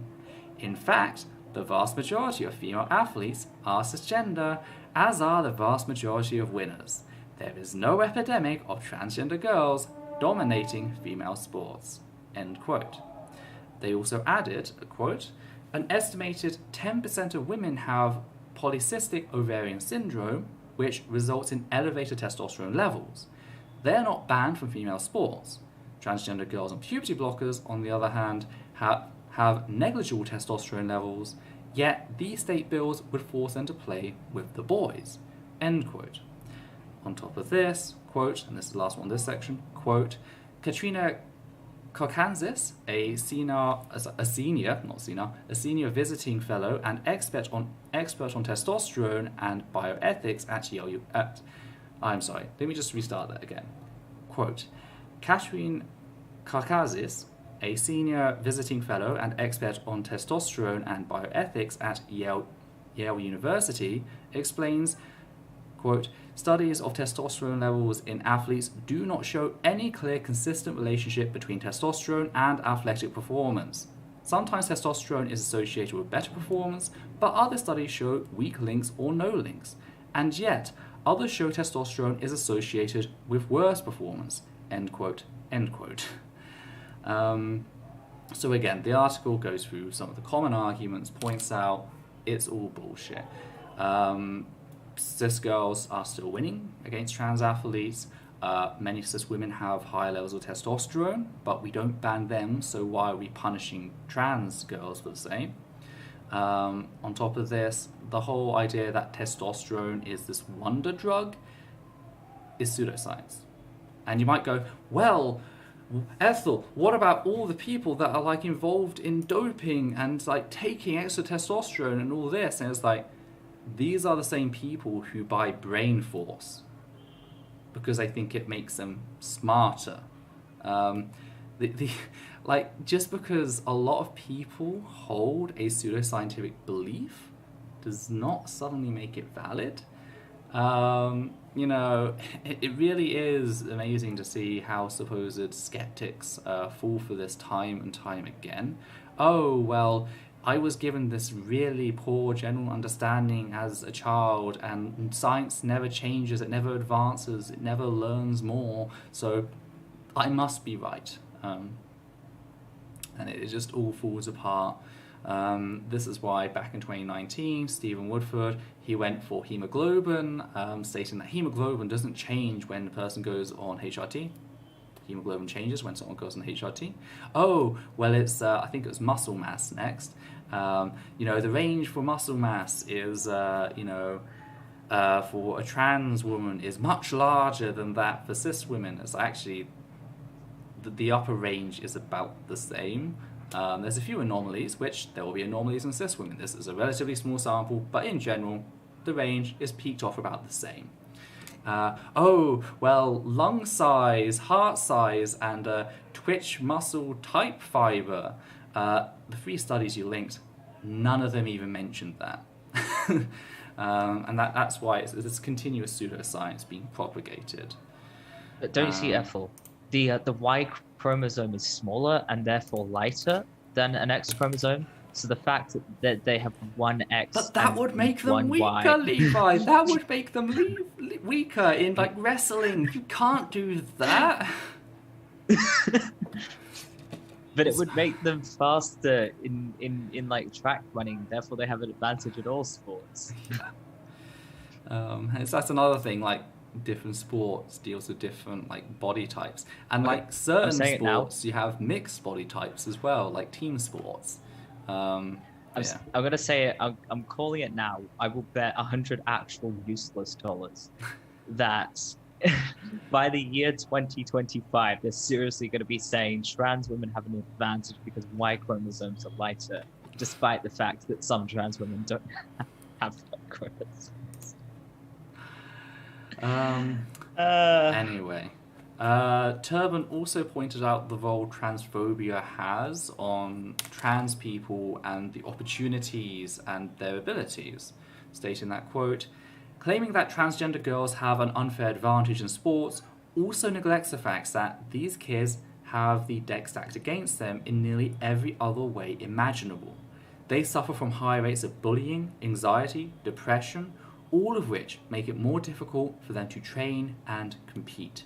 They also have higher rates of homelessness and poverty because of common experiences of family rejection. This is likely a major driver of why we see so few transgender athletes in collegiate sports, and none in the Olympics. End quote. So again, there is a big factor involved, which everyone seems to fucking ignore, in how trans people are already fighting the system in being trans. That is just all ignored, and they're presented as having this wonderful advantage over cis women in every single way. It's like, that is just not the fucking case, okay? And it's also worse when it comes to, again, in his original video, Stephen Woodford painted targets on the backs of 2 trans girls. Specifically black trans girls. So not only are they dealing with the fucking transphobia, but they're dealing with the racism. And because a girl who came 8th, by the way, not 3rd, not 4th, 8th, because she feels like she was cheated out of her places, this white upper class one who can go to court and has money to throw at them, because she felt cheated, every trans person has to suffer. By the way, the thing that I really love about that case that Woodford brought up is the fact that even if the 2 trans girls who competed and won hadn't competed, it wouldn't mean she would have been 6th. Odds are she still would have been 8th. Why? Because it was a competition in which every college, I think, put forward 1 or 2 members. So if the 2 trans girls hadn't competed, they would have been replaced by 2 cis girls from those schools. And again, she came 8th. So it's like, you're not as good as you think you are. But like, what also really shows the absurdity of this idea of, that like cis boys are gonna pretend to be girls. First of all, have you ever met cis boys? Have you met their fragile masculinity? Okay? Oh my god. Mansplaining, okay? If mansplaining exists, they are not going to pretend to be girls. Because even if they be all the girls, they're not. Their ego isn't going to let them feel like they've actually won anything. Because that is how shitty cis men are. But here's the thing. We talked about this. We talked about an actual case of a man competing with women. Not a boy, but like a man competing with women. And he came second place. Mm-hmm. And I even went into the whole thing about how they're not... The reason why men don't bother is because they think so little of women. It would be a hollow victory. Yeah. But here's the thing. What's also interesting is the specific case that I'm mentioning where the cis girl came 8th and she took it to court. That was an open race. And what that means is these people aren't tested for anything. And these girls could have not been on HRT. They didn't have to take HRT to play. It was an open track. They could play even if they decided, you know what, medical transition, not for me. And that would have been fair. That would have been their place. That was the, I've forgotten what it's called, where it's like the division. That was the division these girls chose to play in, was the open track. But both of them were on HRT. Think about that. They didn't have to be on HRT. They were on HRT. It's almost like these trans girls are girls who want to feel their full girlness, if you will, like deal with their body dysphoria, and they just want to play sport. They're not gaming the system. They're not trying to gain every advantage they could. They're just two innocent black girls who just want to play sport. So fucking let them play sport and stop being a racist, transphobic prick. It's literally the exact same thing as trans boys, right? The argument from transphobes is, of course, that anyone who's biologically female is not only going to be at a disadvantage against boys, but is going to be in danger. And yet trans boys desperately want to play against We'll with come back to boys. this in a second, actually.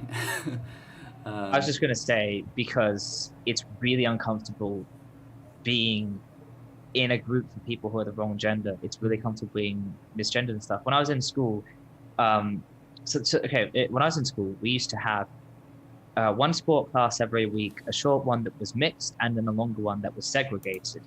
And then the last year I had to do sport in school, they changed it and it was just segregated classes. And it was so, for me, the dysphoria was so bad. I broke down in the middle of sport class and I had to leave so I could ask them to change me to one of the few mixed classes that were left. And I ended up playing volleyball for the rest of the year because that was literally the only thing that was on offer. This dysphoria is really bad. That's why they do it. Yeah. It's because it fucking hurts when you are in the wrong division, when you're being treated as the wrong gender. It's not a trick. They just want to play sport and not be so uncomfortable that if you're anything like me, you fucking break down and can't do it. And this is kind of what Turban leads into after he goes over the basic arguments that just don't have any merit. Turban, as a child psychiatrist, goes in to explore the psychological effects this is going to have on all the children involved. Like in the opening, they say that, quote, "They're unscientific and they would cause serious mental health damage to both cisgender and transgender youth," end quote. Again, like bills where a student can accuse another student of being the opposite gender, resulting in sexual assault. How can you not see the damage of that? They also go on to add that, quote, "Beyond the trauma of sex verification exams, these bills would cause further emotional damage to transgender youth. While we haven't seen an epidemic of transgender girls dominating sports leagues, we have seen high rates of anxiety and depression and suicide attempts. Research highlights that a major driver of these mental health problems is rejection of someone's gender identity. Forcing trans youth to play on sports teams that don't match their identity will worsen these disparities. It's a classic form of transgender conversion therapy, a discredited practice of trying to force transgender people to be cisgender and gender conforming. End quote. Now, as if by some transgender spirit out there, on the 25th of March, former wrestler Mac Beggs opened up on Yahoo News about the impact of being forced to play on the women's team and what that did to his mental health, noting that it left him, quote, in a very dark place, end quote, and that he was still recovering years later. Now, you might think, well, who is Mac Beggs? Mac Beggs is actually someone most of you have probably seen, but just don't know the name of. Mac Beggs he's a trans man. He's a wrestler, or was a wrestler. He's now a former wrestler, because I think he hung it up after all the shit he received. He was forced to play in the women's division. They would not let him play in the men's division, which is what he was pushing for. If you've ever seen videos of trans women in, women's sports, and it shows a wrestler, a male wrestler, choking a cis woman, what's implied is that that male wrestler is actually a trans woman. It's not. It's Mac Beggs. It is Mac Beggs. It's a trans man. He is someone that wanted to play in the men's league, and they just flat out refused, and it caused him severe mental anguish, completely verifying what was being said in this article by Turban. It really does go to show that this whole argument of we just need to, protect the cis girls, and don't you notice how no trans men want to compete in male league? That is complete bullshit. The reason nobody hears this is because they want to keep it quiet. The fact that trans men are pushing to compete in male leagues, and some of them even dominating when they can, that challenges the narrative. That scares them. So they suppress it. They instead pretend like the trans man is actually a trans woman, and look at how he's choking her in wrestling, where it's an absolute legal move to do a headlock. It's designed to conjure the idea of trans women as being dangerous by lying about this person who is a trans man. And again, it feeds into what you said about your own experience, Levi, here, and how it had... Oh, I actually remembered something else. But once I was invited to play rugby, not in like any class or anything, just out during recess or whatever. And the way they would do it is the boys would play tackle, and the girls would play touch, and the boys, of course, would just do the touch, not the tackle. And even though I knew it was probably dangerous, I pretty much begged to play tackle, and I was seriously prepared to be injured rather than have to deal with the dysphoria of being treated like a girl.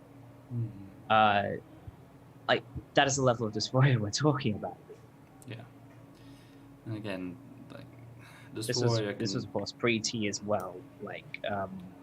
I struggled horribly in sports, even against girls.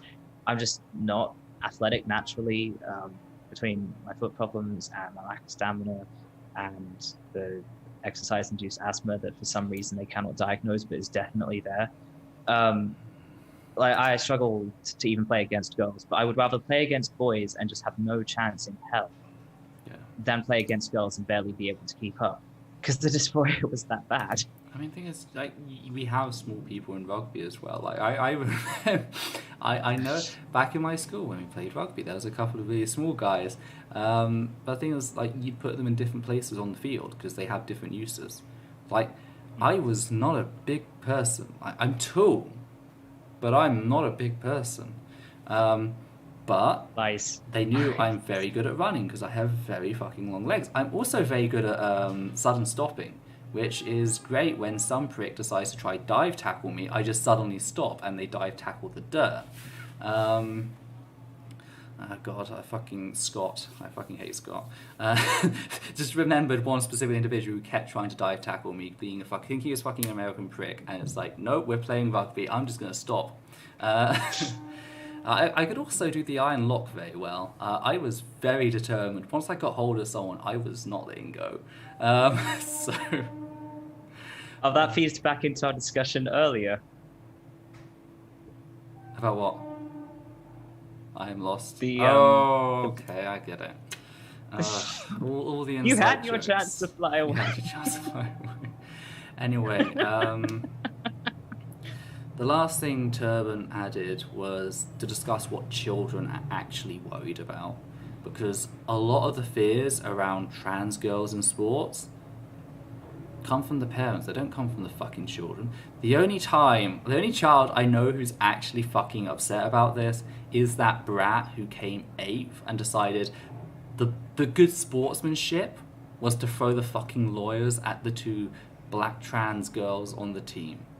Like, that's the only one I can think of who's like upset, and she can fuck off for all I care. That is such class privilege there, the whole idea of I lost a sporting event, so I'm going to throw my lawyers at them. Save the money that you use on the lawyers. Yeah. Anyway, as they went on to add, quote, as a child psychiatry fellow, I spend a lot of time with kids. They have many worries on their minds. Bullying, sexual assault, divorcing parents, concerns they won't get into college. What they're not worried about is transgender girls playing on girl sports teams, end quote. So, really, in the same way that, like, the Graham Linehans of the world try to talk for women, if transphobic shits could just stop trying to talk for children and, like, make an issue where there is none, that would be great.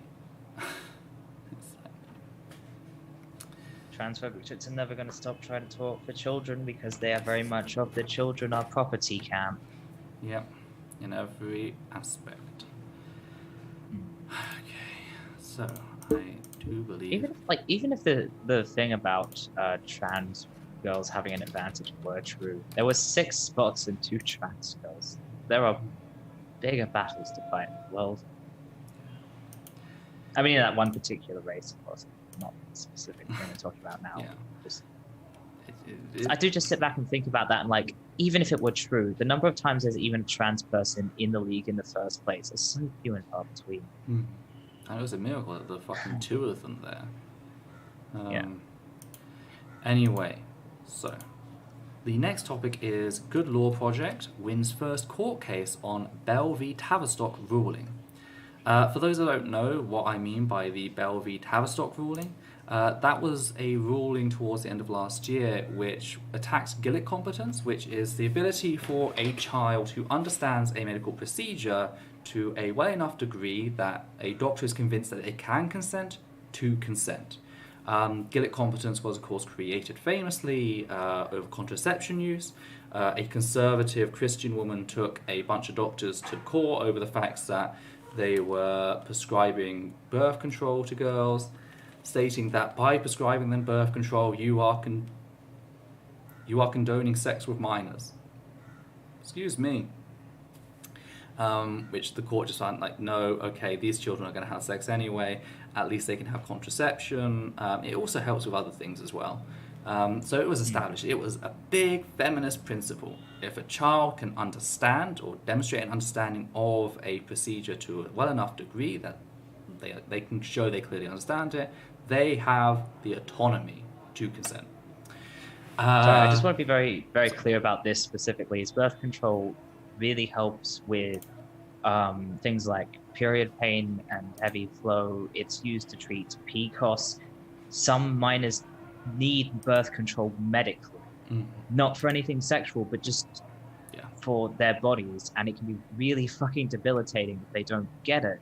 So stop trying to block birth control. You're actually physically hurting people.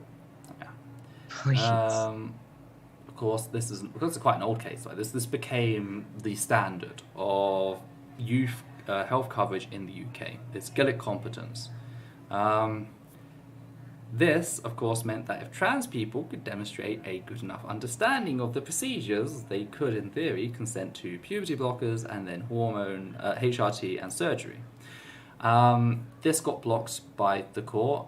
There was this person who transitioned after she was an adult, because the full age of medical consent in the UK is 16. She was above the age of 16. She transitioned. She regretted it. And she decided for some reason she wanted to make life hell for under 16s who wanted to transition. Again, she transitioned as an adult. It was an absolute farce, but somehow it made it through. The court ruled that children could not understand the procedure, so therefore could not give consent. Overnight, healthcare was stripped away from all trans youth receiving puberty blockers under the NHS. And it fucked over a lot of stuff. It hurt a lot of people. It was part of a very dark few months. Just before this, there'd been attempts made to shut down one of the few independent medical providers in the UK for trans people, Gender GP. Thankfully, that failed. So a lot of the people who are no longer being helped by the NHS could be in turn helped by them instead. But yeah, it really was just a horrific time for everyone.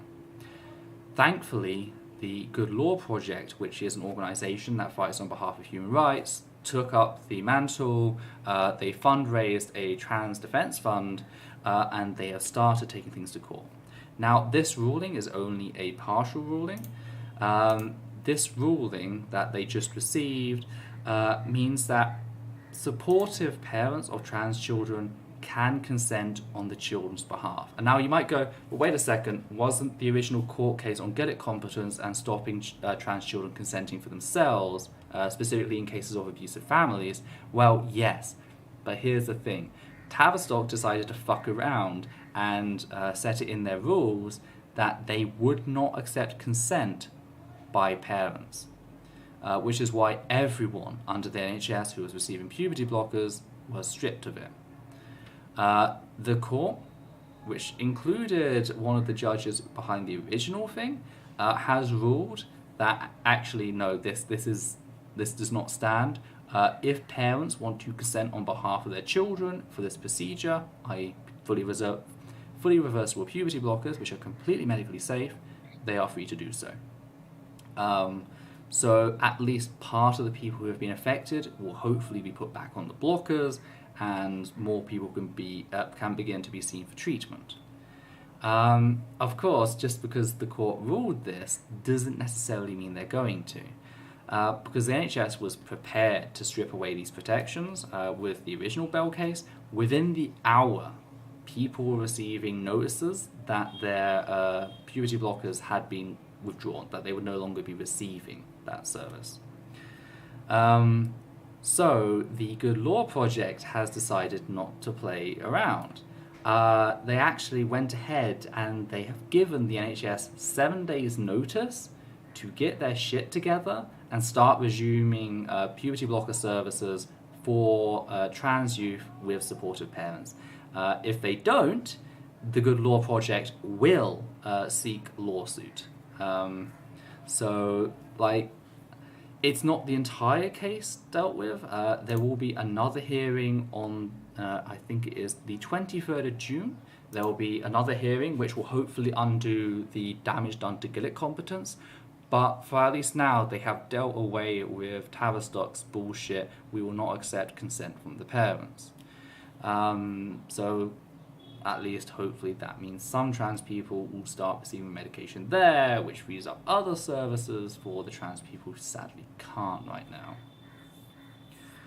I don't know if you want to add anything. I think it's just more of an update case than anything else, really. Yeah, I don't really have anything to add.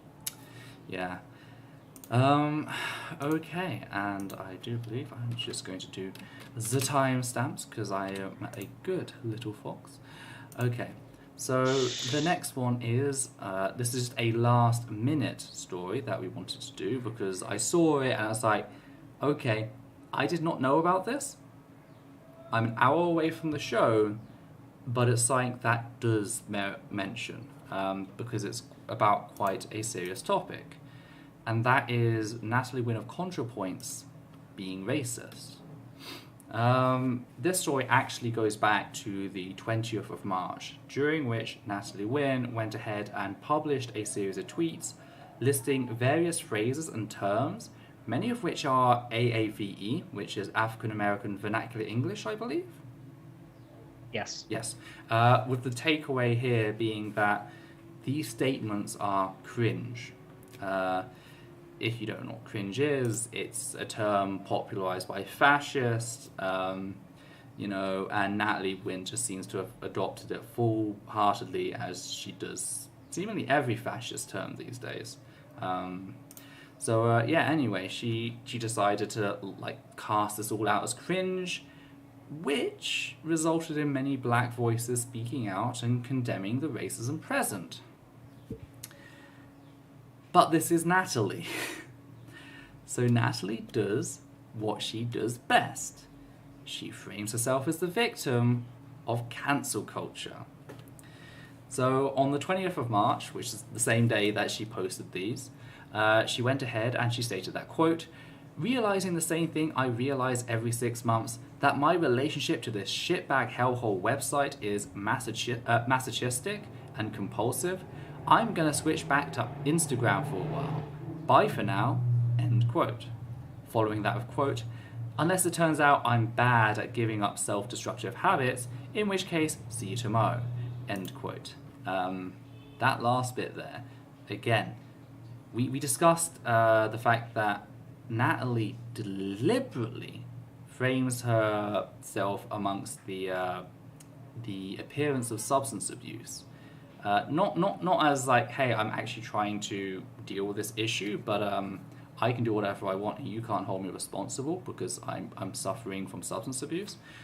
Every shot in cancelling the video shows alcohol and different types of alcohol. It's not a case of, oh, she was just drinking, she drinks on her streams, casually or whatever. This is all planned. She sat down, I don't know if she has a team or if she's just comes up with these ideas on her own. She sat down and she storyboarded this. She's like, I'm gonna have tequila in this shot, vodka in that shot, beer in the bar scene. She's still quite clearly linking it back to that as kind of it's the same old Hollywood, I'm going to rehab, therefore you can't criticize anything I say. Don't get me wrong, abuse, addiction, etc., they are all serious issues, and yeah, we should keep them in mind when dealing with people. But there comes a point where it's quite clear that someone is using, if I dare take a term, the optics of substance abuse to effectively do away with criticism. So I just want to note that quickly. Now, what's interesting about this whole thing is, of course, the whole notion of cancel culture, and Natalie acknowledged this at the start of her video on cancelling. Cancelling as a term in use in relation to people, as in you've been cancelled. That is a term that was used by Black Twitter to distance themselves, to declare a personal retraction of support for someone they'd previously admired. Bill Cosby is cancelled, etc. And that was appropriated by the far right, and then Natalie came along and appropriated it for herself. A lot of people have been pointing out how Natalie does a lot of this sort of appropriation in her videos.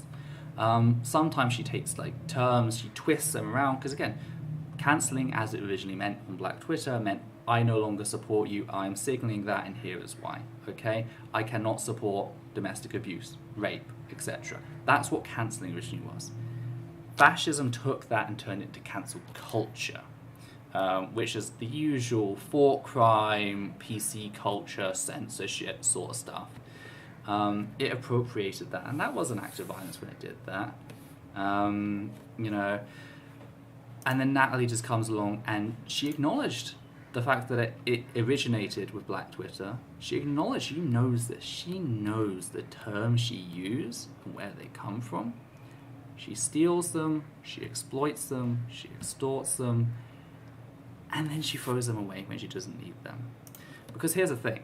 The reason I didn't plan this section better, and I do apologize for that, is because I didn't realize what those series of tweets was about first. When I saw it, I was like, why is she posting a load of random phrases?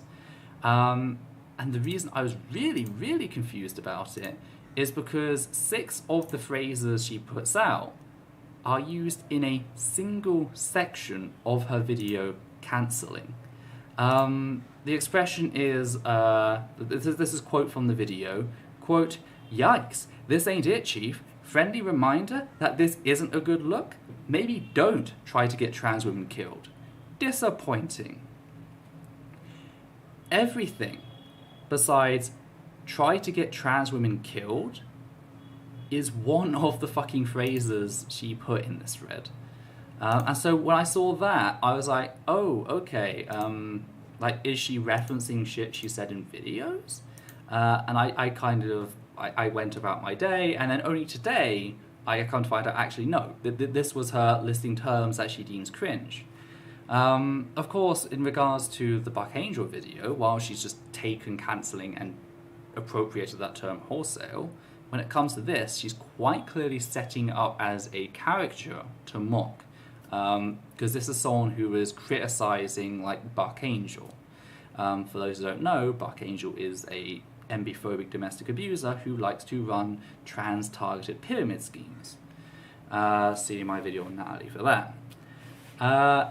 So she's quite clearly using these terms to mock people. And a bunch of Black, brown, indigenous people of colour were very quick to point out that she does a lot of this with AAV terms, AVE terms.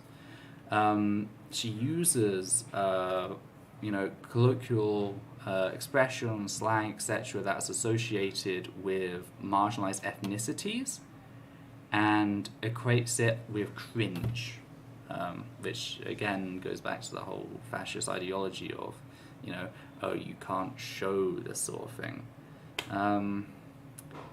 And so, a lot of people have been calling it out, a lot of people criticizing it. And of course, the moment they do that, the moment they criticize her racist shit, she does the vanishing act. She just completely refuses to take any responsibility for her actions. She closes her account temporarily, says, "I'm being silenced again, I can't deal with you, you're just harming me." She disappears. But it's never for long, of course. And she only stayed away for 5 days this time, coming back and stating, and I do quote, "Is there anything more painful in this life than looking back on the way you used to do your eyebrows?" End quote. No acknowledgement of the racism before she left. No acknowledgement of all that. However, she did then follow this with quote, in the same thread I must add, quote, "I tried to quit Twitter, logged into anti-cancel culture Reddit, which was obsessively trying to get someone fired, so I logged back onto Twitter today, and the first thing I see is Cinnamon Toast Crunch Shrimp Man is an abuser. Bye." End quote. Now, what's really fucking disturbing, considering the fact that the main issue I take with Natalie is the way that she openly worships and defends a known domestic abuser, and here she is talking about Amy Knight. Now, if you're lucky enough not to know who Amy Knight is, she was the woman who recently got fired from Reddit after being hired. She was a former Green Party politician who, in 2018, chose her father to act as her election agent, in spite of knowing he had 22 charges for sexual offences, and was subsequently convicted and jailed for raping and torturing a 10-year-old girl. she couldn't predict, like, she didn't, of course, know the specifics of, the child rape, but she knew about the majority of the 22 cases. She confirms that. She knew her father was being investigated for fucking sexual assault, and she chose to have him as her, what's the position again? Election agent. She subsequently joined the Lib Dems because she was suspended from the Green Party. She joined the Lib Dems, only for her to be suspended from the Lib Dems in 2019 after her partner's profile began tweeting out how they have paedophilic fantasies. Now, Amy Knight claims that the account was hacked. However, with the past, it is like quite clear. This you can't take her word at face value. She knew her father was a fucking predator and chose to keep him around. Okay. She subsequently was suspended from the Lib Dem party. She left the UK, ran to America, where she was brought on by Reddit, and then subsequently Reddit found out she was there. Someone posted an article about her on Reddit, only to find out that seemingly anytime someone posted about her name, Reddit had been changed so that it would automatically remove it. So nobody could discuss what she had done on Reddit. This pissed off a lot of the large Reddit communities. They all sort of left. They went silent for a while. Reddit realized that they were losing out. So they've gone ahead and they've now fired her. So this is a person who put her father, a known predator, in a position where he'd have access to who knows how many children or just vulnerable people in the community, only for him to then be convicted of raping and torturing a 10-year-old. Then her fucking partner's account starts tweeting out fucking pedophilia shit. And Natalie is just like brushing this off of, well, Reddit is just, trying to obsessively get them fired. Are you starting to notice the pattern here about how Natalie deals with abusers and predators? This person, fucking put a predator in a position of power. And then their partner treated us some pedophilic shit. But you're obsessed. If you don't feel secure about her not only having control over your form, but in a way that you can show she is covering her ass by making sure nobody can talk about her, you're obsessive. And it really does just... it's just fucking disgusting. The way everything Natalie does these days is just fucking disgusting. That's the best way to say it. I'm sorry, I have just gone on a complete rant, and I realise you haven't spoken in a while, Levi. I don't really have anything to add to that. You're covering it well. Again, this is a very last-minute thing. I literally threw this together an hour before. Someone on the server noted that I'd added the heading, but I hadn't added the details. I was like, I've literally just added that. Give me time. They don't know that. I wasn't yelling at them, but just give me time, please. But it's just... So I suggest definitely keeping a track of all this, checking out a bit more. I'm trying to think.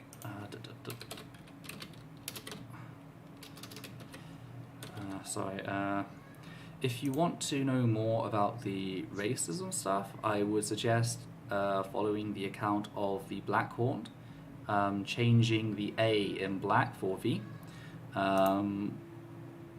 He's just been compiling everything. He's been retweeting everything, so it's definitely go check out other sources. It's a great place. Go to his account, check what other people, specifically black people, are saying. Don't just take my word for it. But I just felt if it now that I know that this thread that I saw earlier is Natalie being racist, if I don't fucking say anything, then I'm just like standing aside, being a useless white person.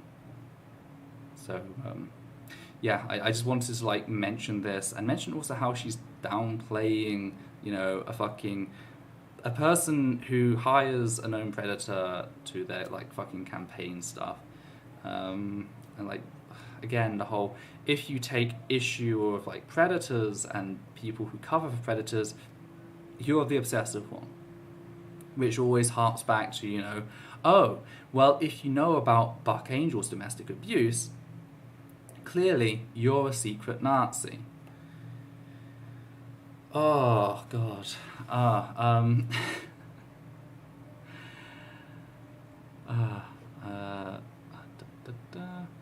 The Blackhorns. I should Blackhorned even. I should type that out. Yes, he has been compiling everything, so definitely worth checking out. He's just generally good to follow anyway. Yes, I just wanted to make sure that like at least we covered it in some way. Do go check out the people he's been retweeting, because again there's a lot of black voices there that you can go check out, so you get exact specifics for these sorts of things, more detailed than I have the link here. I can put it in the chat. I'm just concerned about like, is that a bad idea? I've just put the username there. That's the username, yeah.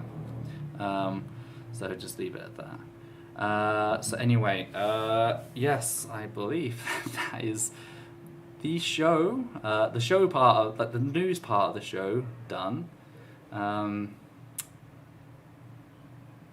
suspect you're all talking about me, Steph. Oh right, yes. Yes, you look very similar. Yes. I didn't like. We were starting the show. Yeah, you haven't caught up. We are talking about you. I'm responding and like you're not here probably yet. I should probably just note. I should just say that in the chat.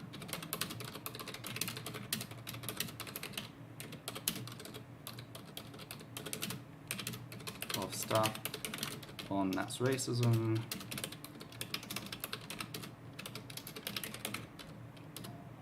Okay, just saying. Okay.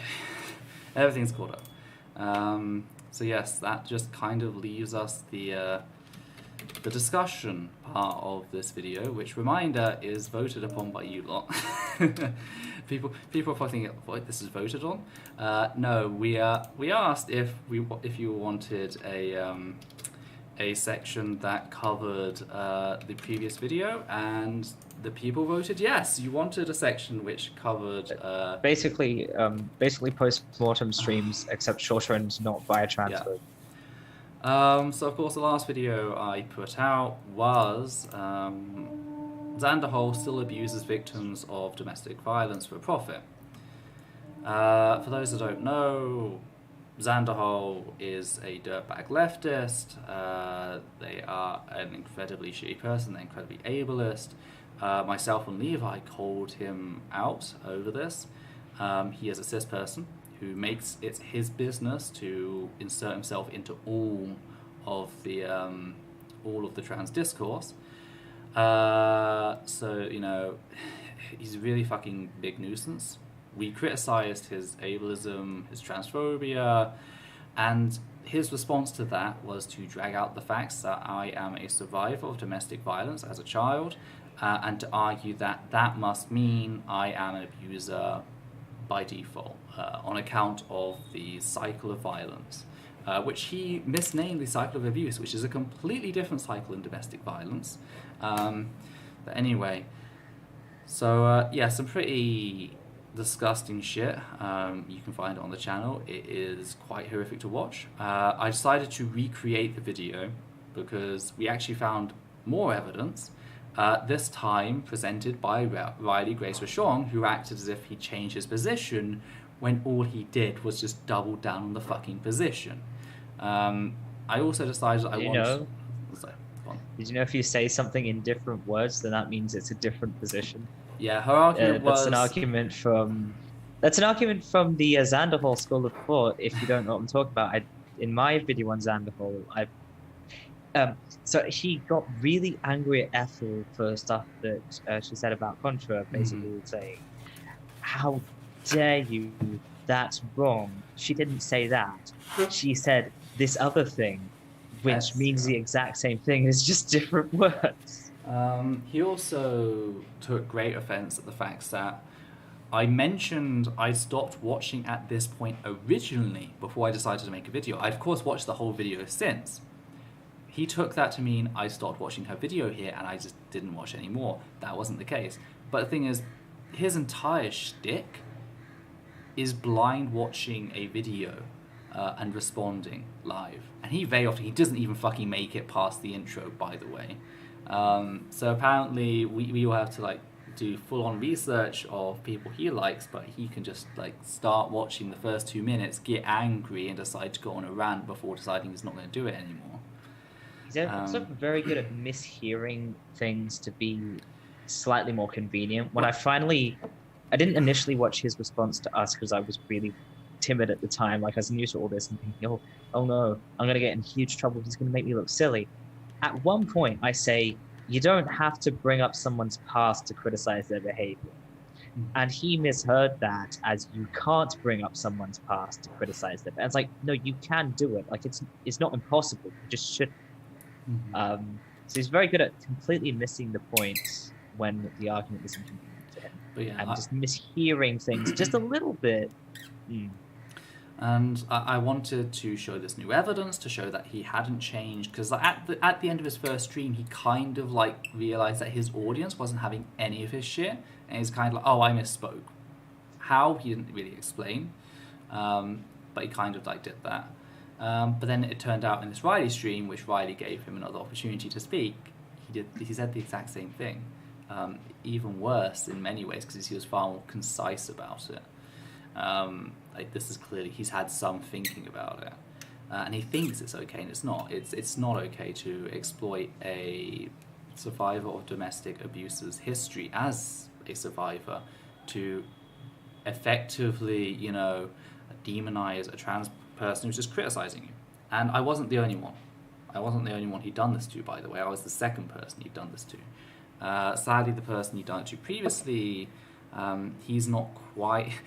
It sounds bad to say, but he's less popular than me, which, if you know anything about how a lot of cis people see me, is saying something.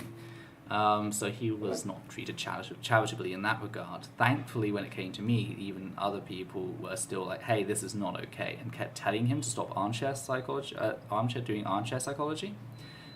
One of the people who kept encouraging him to do armchair psychology was Xanderhal. And I feel like that was a big reveal for many people at the end of the video, showing that the screenshots of him like laughing aloud as fucking this asshole psychoanalyzed me on the basis of my history of domestic abuse, and then encouraging him to take another crack at it when he failed the first time, because as we all know, that's a great way to deal with like trans people, ableism, transphobia. Encourage cis people to just best way to deal with bad behavior is to encourage people to keep doing the bad behavior. Yeah. And I will be doing a video on Xanderhal in the future, because there is some shit there are some skeletons there. Because they decide... I gave him every opportunity to apologize for them. I even like fucking signposted like, you can apologize. And they chose to double down and say some really horrific shit. And it's like, okay, before I deal with Riley Grace Vachon, your ass is next. And a lot of people didn't seem to like that. I actually lost subscribers over the Xanderhal video, which I wasn't expecting.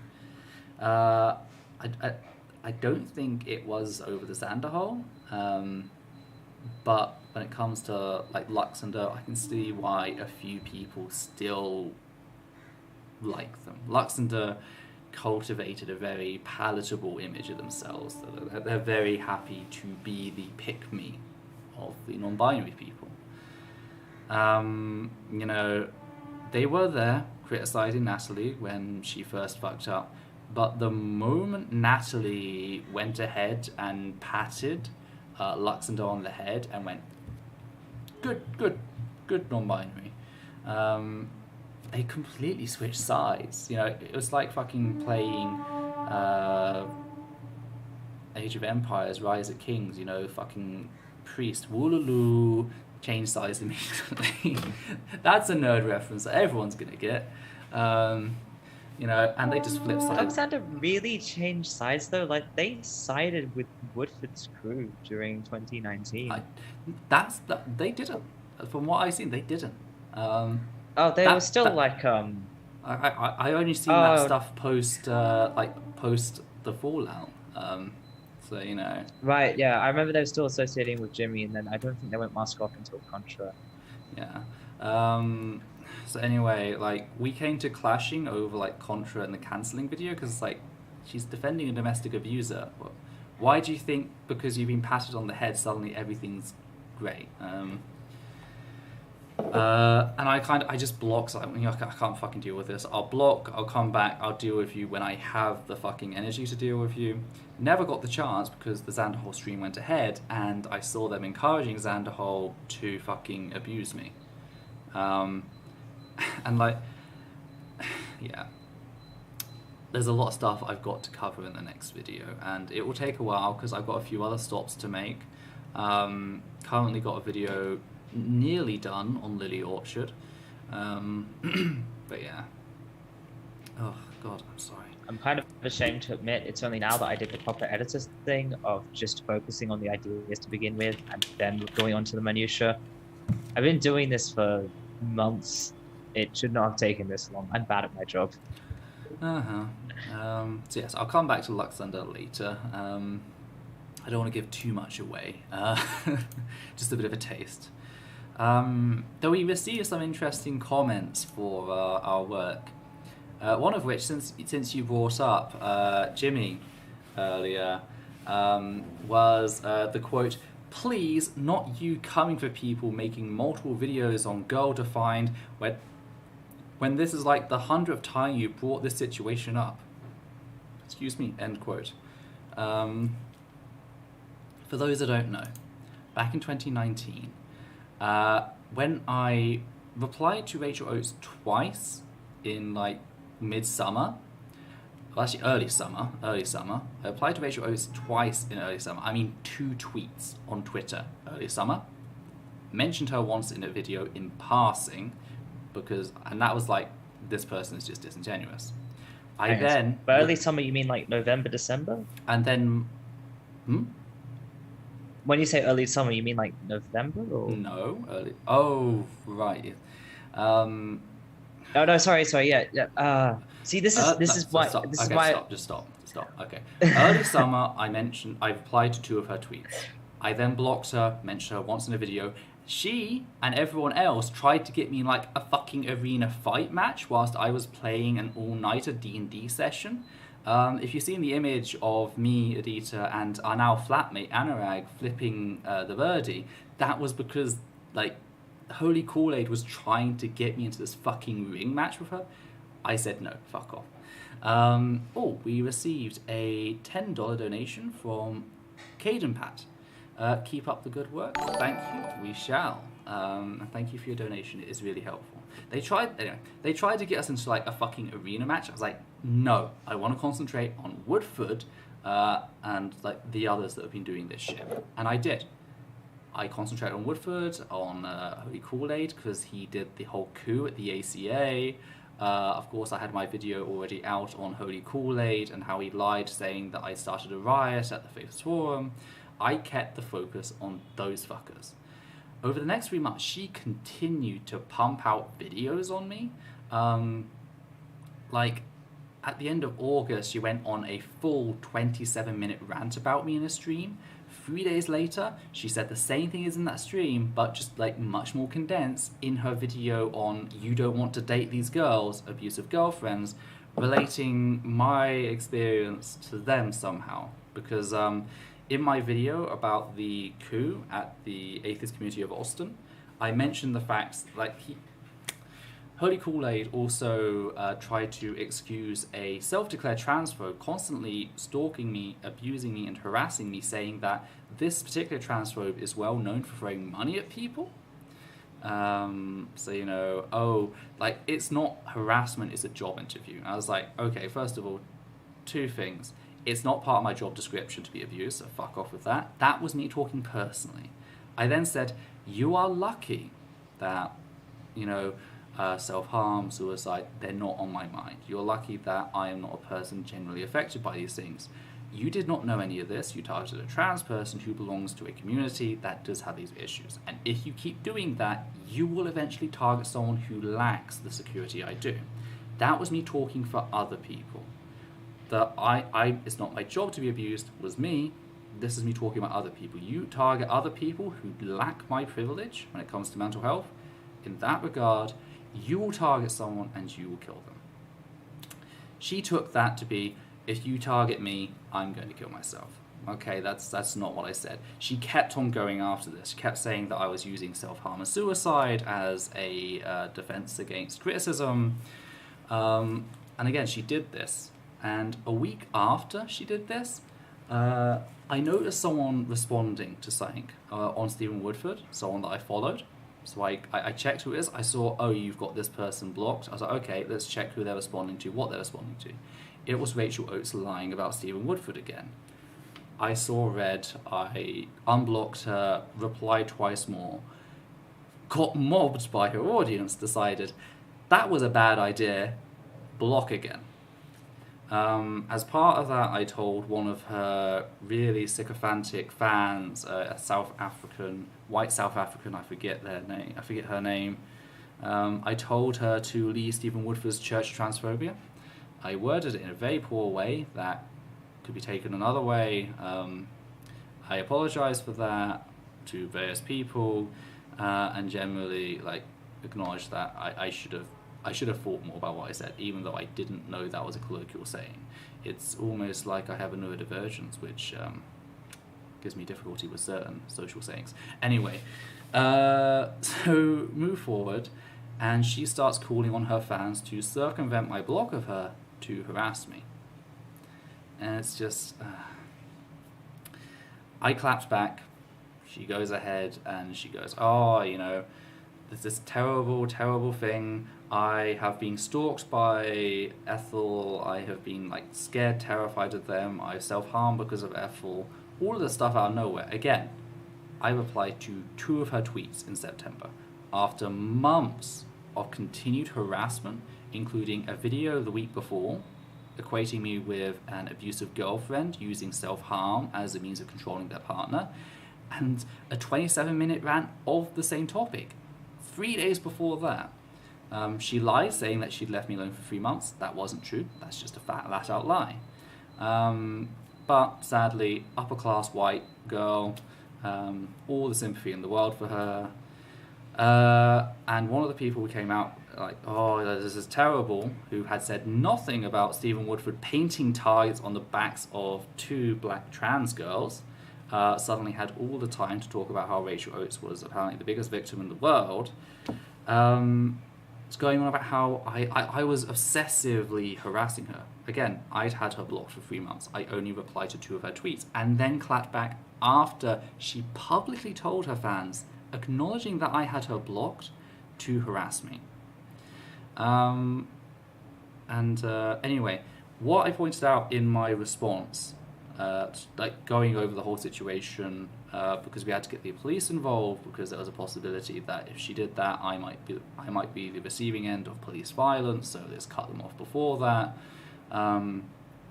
We had to get the police involved for our safety.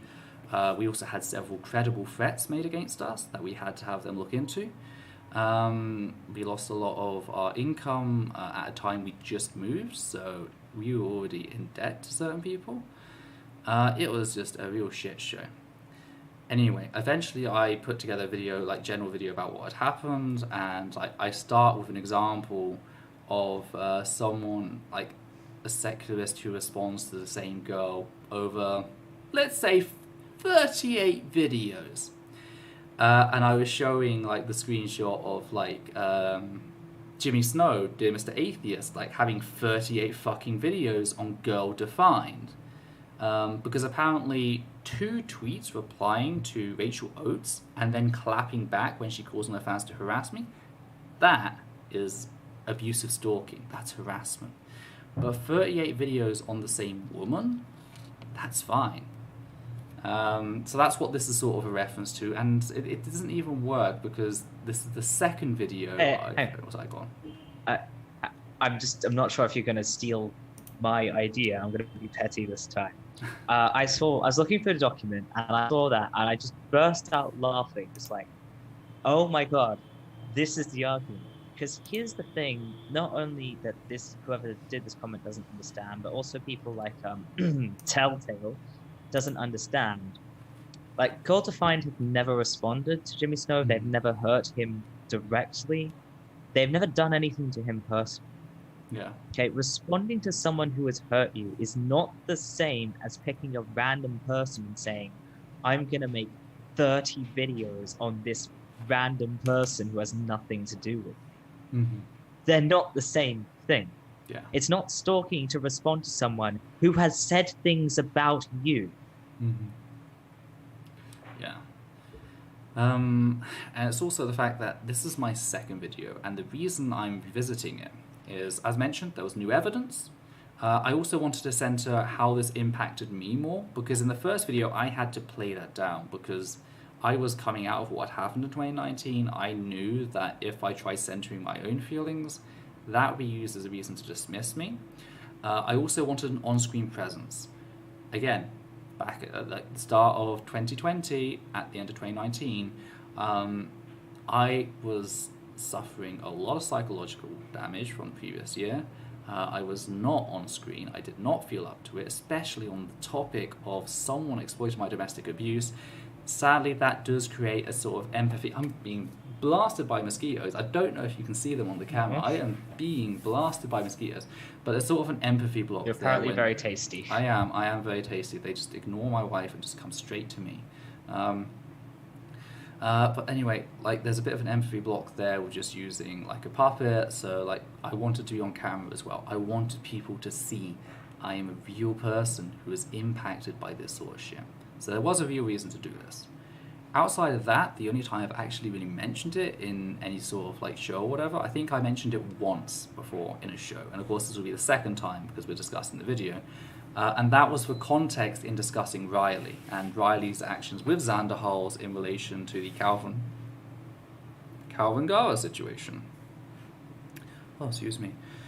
So it's like the idea that this is the 100th time that I've talked about like the topic, it made no sense whatsoever. But they're not here to make sense. That's the problem. They're not here to be reasonable and rational. Even if you had talked about 100 times, again, like these are people who have hurt you. These are people who have come out of nowhere, said horrible things about you, that's something that people lied like about forget. you. You're allowed to be angry about that. You're allowed to rant about that as much as you want. I didn't respond to fucking Xanderhal first. I responded on Natalie, ContraPoints, over her defense of a domestic abuser. Xanderhal came after me on that. He came into my backyard. So went out of his way to lie as well, was called out on it, and blamed it on his AC. To the point he had to blame it on his AC in the middle of, and I'm going to get it right this time, in the middle of winter for him. Which, surprisingly, I was the one who pointed that out, even though I'm the one who gets seasons mixed up from being... I just asked someone who lived in the same state, and they were just like, no, he's talking total bullshit.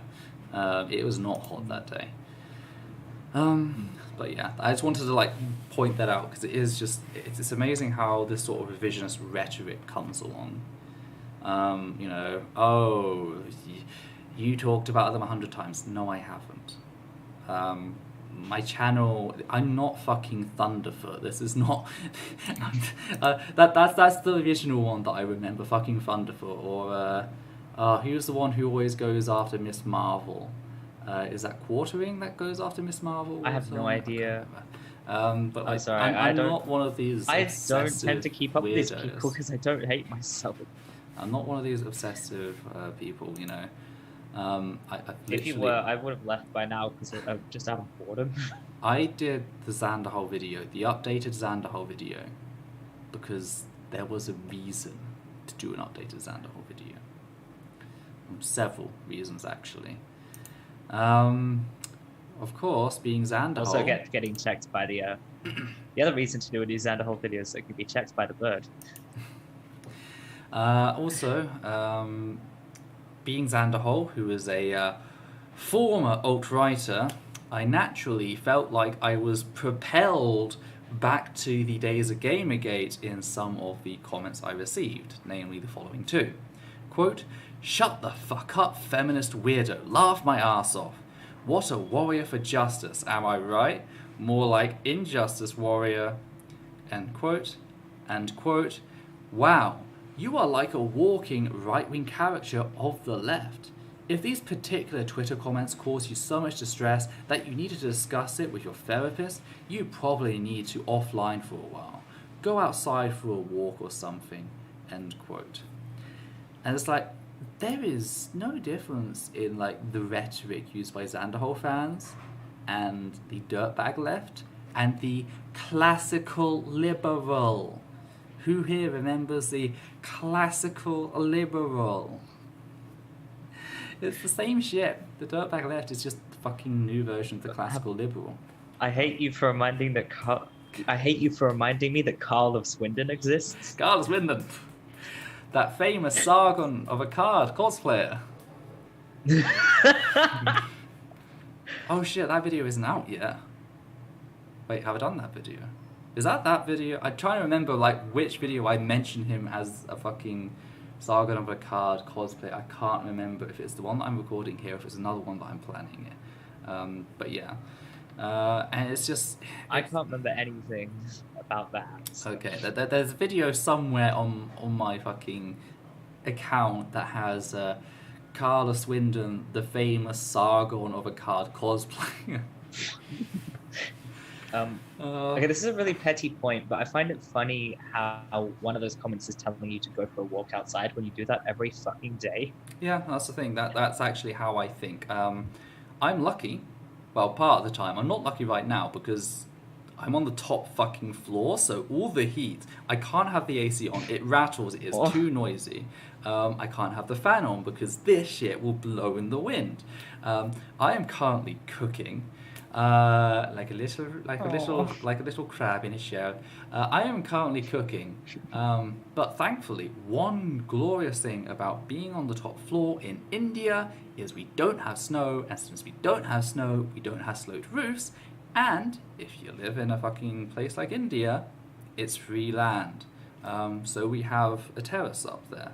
It's where they keep the water tanks and everything as well, so it's not the nicest place, but I can pace back and forth, and that's what I do. That's how I walk. That's how I clear my head, and how I think some of the more striking stuff I come up with. If you ever step back from like listening to something that I said, and I was like, oh damn, that was heavy hitting, I most likely came up with the flow as I was walking, and I was pacing myself to me walking. That's something I find myself doing. Now you stole it from me. I feel like I've failed if I don't point out at least one earth-shattering thing per video. Yeah. It's 32 degrees Celsius. It's quite warm at the moment. Okay, and like, remember, I'm top floor, I'm getting all the heat from below, and the stone just absorbs the heat, and then it releases the heat. So I'm fighting with Monday, Tuesday here. Oh. This is telling me that Ethel, it's not that hot. It's like, it's a little warm. Don't get me wrong, For a second, I thought you were pulling a Xanderhal. I was like, what happened to you? I've been tempted to do that. I'm very tempted to fucking like do that. Like, people are making the same joke. It's oddly enough, like I can go into I can live in India and record without AC on, because that's what I have to do. I have to record without the AC on to preserve the audio. I can do all this for years and never make the sort of fuck up Xanderhal does, but you know, But anyway, The easiest way not to fuck up is not to be ableist and transphobic. That is the east. Then you don't accidentally say ableist and transphobic things when you're not all there, because it's just like 'cause you're just it's not, the classic it's thing not part of your... I was drunk. It's like you shouldn't say it anyway. Yeah. Being drunk or tired or whatever just brings out the worst in you if it's not there to begin with, and that solves all your problems. Yeah, it doesn't create a problem. Like people and your intolerance for heat. I'm reading that as transphobic because my heat tolerance completely plummeted the moment I went on HRT. It's autumn and I'm not wearing a shirt, and it's maybe that's like something I've got to look forward to when I can finally get on it. Absolutely. Also, if I visit you during summer, I'm gonna die. You said like, oh, maybe you could fly here for the winter, but I would be flying into the summer. It would probably kill me. I meant local winter. Sorry, I should have specified. That's the problem when both of us is, yeah.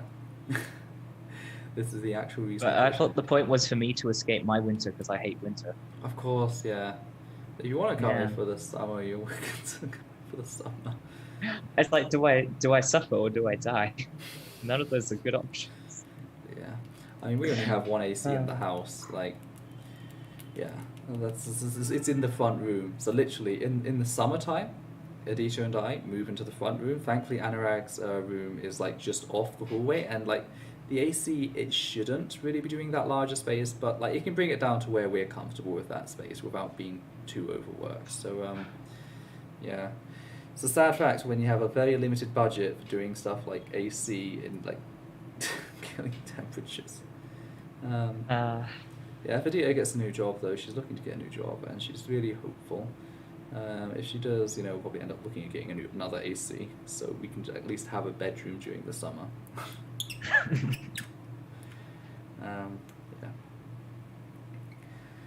Anyway, what were we talking about before I completely derailed that with my antics? We were talking about right-wingers and going outside. That was it, the going outside. Yeah. It's also like, there's been a lot of discourse about this as being ableist. Go outside, touch grass. Wash your hair is another one.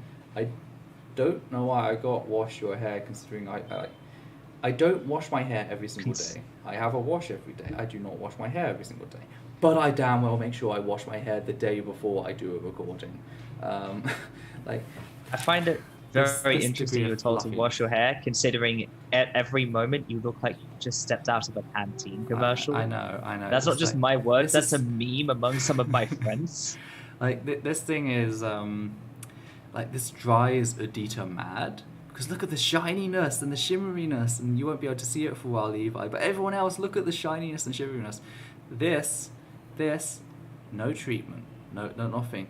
I use all-in-one body and hair wash. And it fucking pisses off Aditya. She cannot deal with it. She just can't deal with my shit. The fact that I just come out, like, I just use the same like clear gel for everything. It's just fluffy hair. It's just. But anyway, like, there's an ableist thing there. I also get the sense, like, especially when it comes to attacking appearance, you also can't like discount the possibility that there's an element of transphobia there, especially considering I can't remember if the wash the hair was the Xanderhal video or if that was the Natalie video. It was one of the two, and I do get the sense that, like, you know, a lot of these attacks on like my appearance are very like they're meant to like rely on transphobia and body dysphoria, because I have opened up about the fact that I have body dysphoria, I have concerns and things, and like, again, I went from a compulsive nail biter to having clickety clackities. I will never stop saying clickety clackities. Nothing will ever stop me. Yeah, there's that. This is like the ableism of, like, again, because that's also something that very often is associated with like depression, for example. When you get depressed, you can't like very often make yourself do self-care. And that's something that actually part of being a video maker has helped me with. There have been times where I've just been like so fucking depressed I couldn't do anything. Oh shit, I've got a video. Oh shit, I'm gonna be on camera. Oh shit, people are gonna see my hair. And it's literally, bloody hell, mosquito. It's literally just been that's got me to do stuff, to wash my hair and everything. Everyone's just going a bit nuts because of the hair. So it's just... I know it's Udita. So everyone's just watching everyone. Johnny Train says hi, Train always says hi. So, yes. If you enjoy what we do here on the show, do know that the only reason we can keep the channel running is because of the donations made by you wonderful people, including in this show King Cyrus the Great, Lee Spanner, and Caden Pat, I believe that is. There's no clear capitalization that tells me where the break is. I believe it's Caden Pat. You've all donated this show, and thank you. That has been very helpful. That will go into purchasing a mum's Zoom, because like there's always like when it comes towards getting a new maintaining my subscription, so it's like, oh shit, I've got to do it again. They were perfect, but in the stress of the hour before this show and the furious typing I was doing to try and get the Natalie story done, I actually did cause some damage to the paint on the nails. I literally like repainted them before the stream. Oh, I'm always going to have perfect nails, and then it's like, oh shit. Oh, I'm terrible. I am a terrible representative for the trans community. I am the full embodiment of chaotic energy. Hey, that's my job. Yeah, I'm really happy with these though. The red was sealed shut for months. I could not open this, and it was fucking depressing. That's always why I kept doing just the bisexual flag, which I love the bisexual flag, but I love the red, okay? As you can see, we really tried to get this open. We eventually did it. We saw it's supposed to use a rubber band if it gets stuck, and like, shit, we don't have any rubber bands. Then I noticed that I've got all of like the stage clamps that I use for like the background and like lights and everything. I was using this one to do some time lapses. I noticed there's rubber on the end of this. Tried clamping it, turning it, no, like the clamp was bending. Okay, just take the rubber off, twist it around, and yeah, I managed to do that. The ingenuity that goes into stuff I do. Yeah. God, sorry, that was one of the clamps. I do apologise for that loud noise. That terrified me. I didn't put it on the agenda because I'm terrible at my job, but I was gonna try and say some stuff about the process of making that Xanderhal video on my end. Sure, yes, if you want to go ahead. I can smell. My memory is fragmented, unfortunately, because it was a while. It was like maybe a few days ago, and so I can't remember anything. But something I do when I'm looking over the scripts is when I'm reading, writing, whatever, anything to do with the script, I do try and keep in mind what the audience is probably thinking. And I'll try and think things like, what are they going to say to this argument? What sorts of questions are they going to have? What sorts of counter arguments? What information are they likely to know or not know? I really try and get into that mindset. And because of that, working on any video that covers anything about the dirtbag left is a trip. It's very fun. Heavy sarcasm there. Trying to get into the mindset of a dirtbag leftist and just thinking about the things that them and their community are going to say and do. Especially because everyone wanted to center their feelings in that video. I was just thinking that is not going to mix at all. That's going to be very difficult. Yeah, I'm sorry about that. That's like, that's an impossible. That is 3 perpendicular lines. Is that the impossible thing? I can't remember. I think it's. I believe so. Yeah, 3 perpendicular. I think perpendicular means at a right angle. Mm-hmm. Yeah. Uh, yeah, because of course the dirtbag left.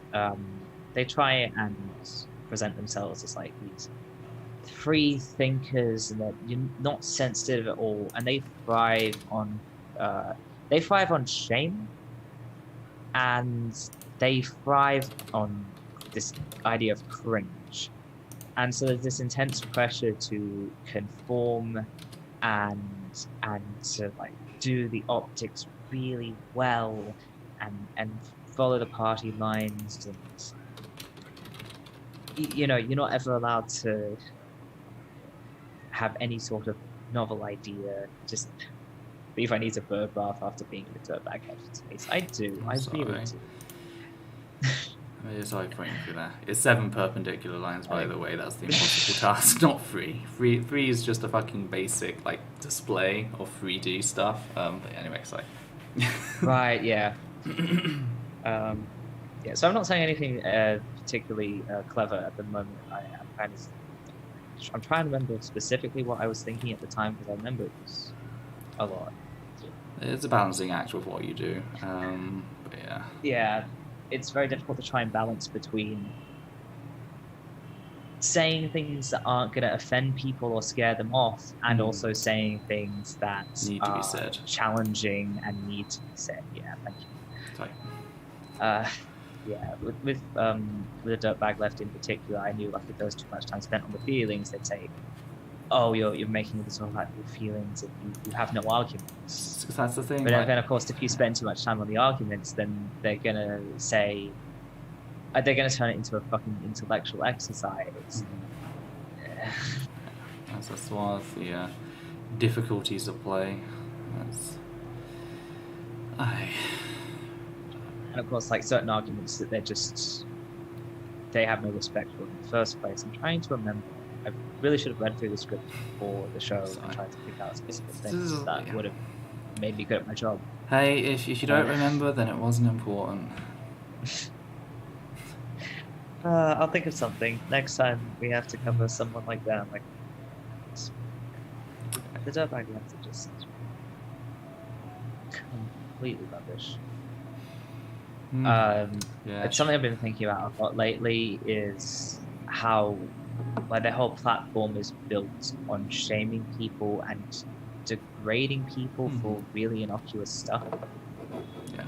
That's where they get their power from. That's why they're so ableist, and it's why they're so transphobic, is because they get their power from making people seem pathetic by shaming them for who they are and the not abusive things that they do, but just completely inconsequential stuff that they do. Because pointing out this person is hurting people isn't going to sway their audience, but saying this person is cringe, this person is pathetic, this person can't live up to our respectability politics, that does sway them a lot. Hey, you're better than this person because you don't talk about your feelings. You're better than this person because you're not visibly neurodivergent. That's what gets them sway.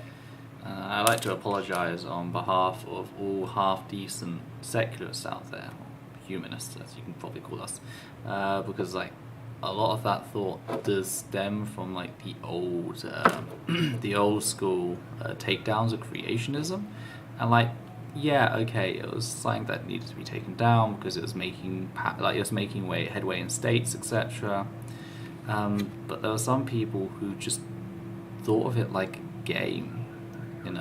You could just say fallacy and like do that, and it's like that's it. And it's like no, that's just not what you do. Like the potholers, the Wildwood Clares, people are probably not going to know any of these names.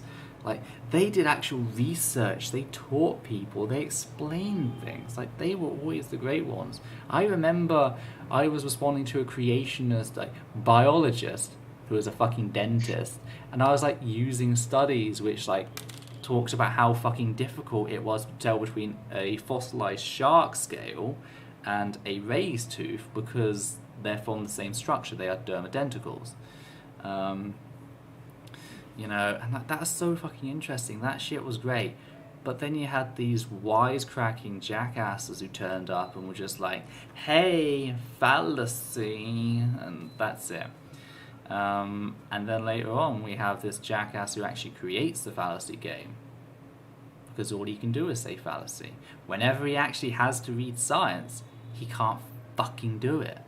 I know Potpoller still posts videos. He's now moved on to, at the moment, mostly COVID-related stuff. He did a lot of climate change stuff before. Wildwood Claire though was the greatest. I miss Claire. She was a jolly geologist. Yeah. But anyway, it's just like they got stuck in this like fallacy crown. Yeah, fallacies have a place in discourse, but like you also want to teach people something, make the time worth their while. And like I get that you end up covering a lot of the same stuff as well, but the thing is you can also learn, adapt, upgrade your arguments. You don't have to stick to the same script, you can do more. And I think that's part of why I avoided this trap. Like when I went to college and I like learned their referencing style, I upgraded to that. And then went to university, I upgraded it further, you know. I kept improving myself, so Problem is, like, the dirtbag left are not constructive. Their goal isn't to make the world a better place. Their goal is to tear other people down so they can feel better about themselves. Yeah. They're bullies. They want that quick fix. One of the many reasons why I don't upload videos that often, I'm just going to keep adding excuses. I really just need to fucking do it, but nope, I'm going to make excuses. Is one of the reasons I struggle to upload videos is because I think if I don't have something extremely unique to say, then what's the point? If I don't have something useful and constructive to say, then what's the point? These people I'm learning, they're not like that. Yeah, they don't care if they're not being constructive. Like I've been having existential crisis the past few days, which is part of the reason I'm also so exhausted today in streaming. And it's like I just feel like somewhere in life I just took a wrong turn and I just ended up here, and I'm just continuing to do these videos because it's what I can do. And it's like there are people out there I've genuinely helped with my work that have approached me, and yeah. Me? Well, thank you, Levi. But yeah. If this all was a mistake, I do hope that the mistakes were worth it, because you wouldn't have let me up. Hopefully I can be a pleasant mistake. Oh, it's just like, it reminds me of the joke I have with my mother. Because she told me when she still thought I was cis that, hey, you know, me and my father, we had planned to have you, but like we kind of wanted a girl because I already had Mike, my brother. And it's like,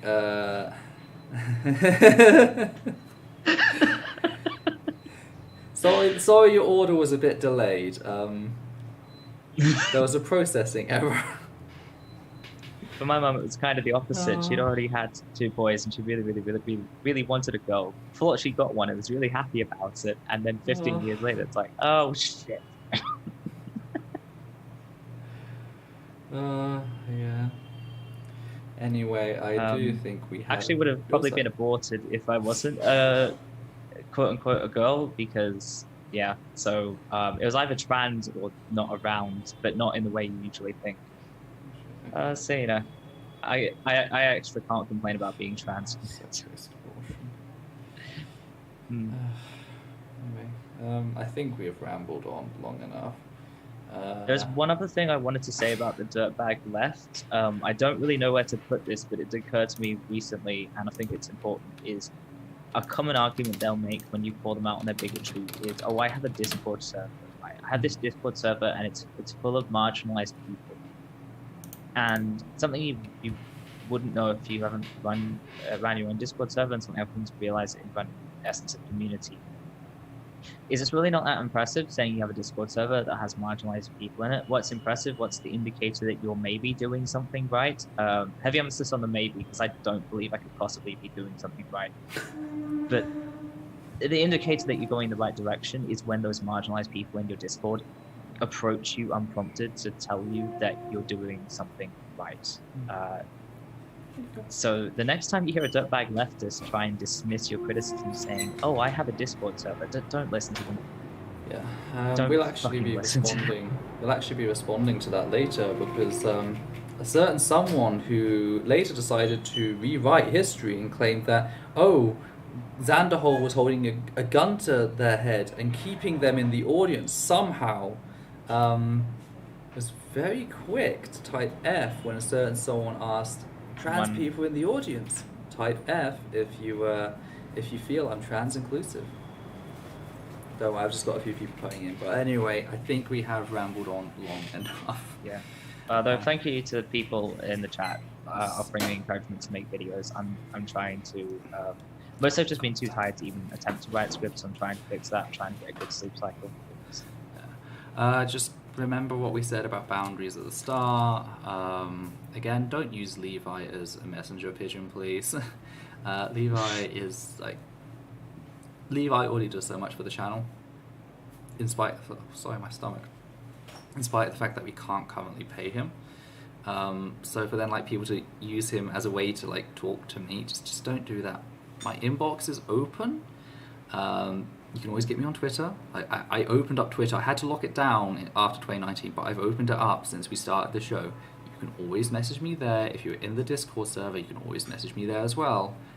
If I have you blocked on Twitter, there's a reason I have you blocked on Twitter.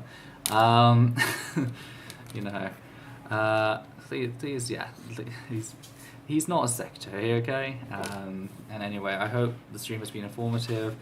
Do go check out those posts about Natalie. Again, we couldn't do as deep of analysis as I would have liked because I just didn't realize what that thread was about until I saw it earlier today. So it was but it needed mention. Anyway, thank you for turning up. It's been wonderful doing a stream for you. We shall be back in a fortnight. I have a script ready to record. Levi is working with me on another script, so there should be at least 2 videos out this month, hopefully. I just need to get around to recording them and finishing the one that, of course, we're working on with Levi. But yeah, so there should be videos out. Don't worry. I know it's been a while since there's been a video, but they will come out. Is there anything else you'd like to add, Levi?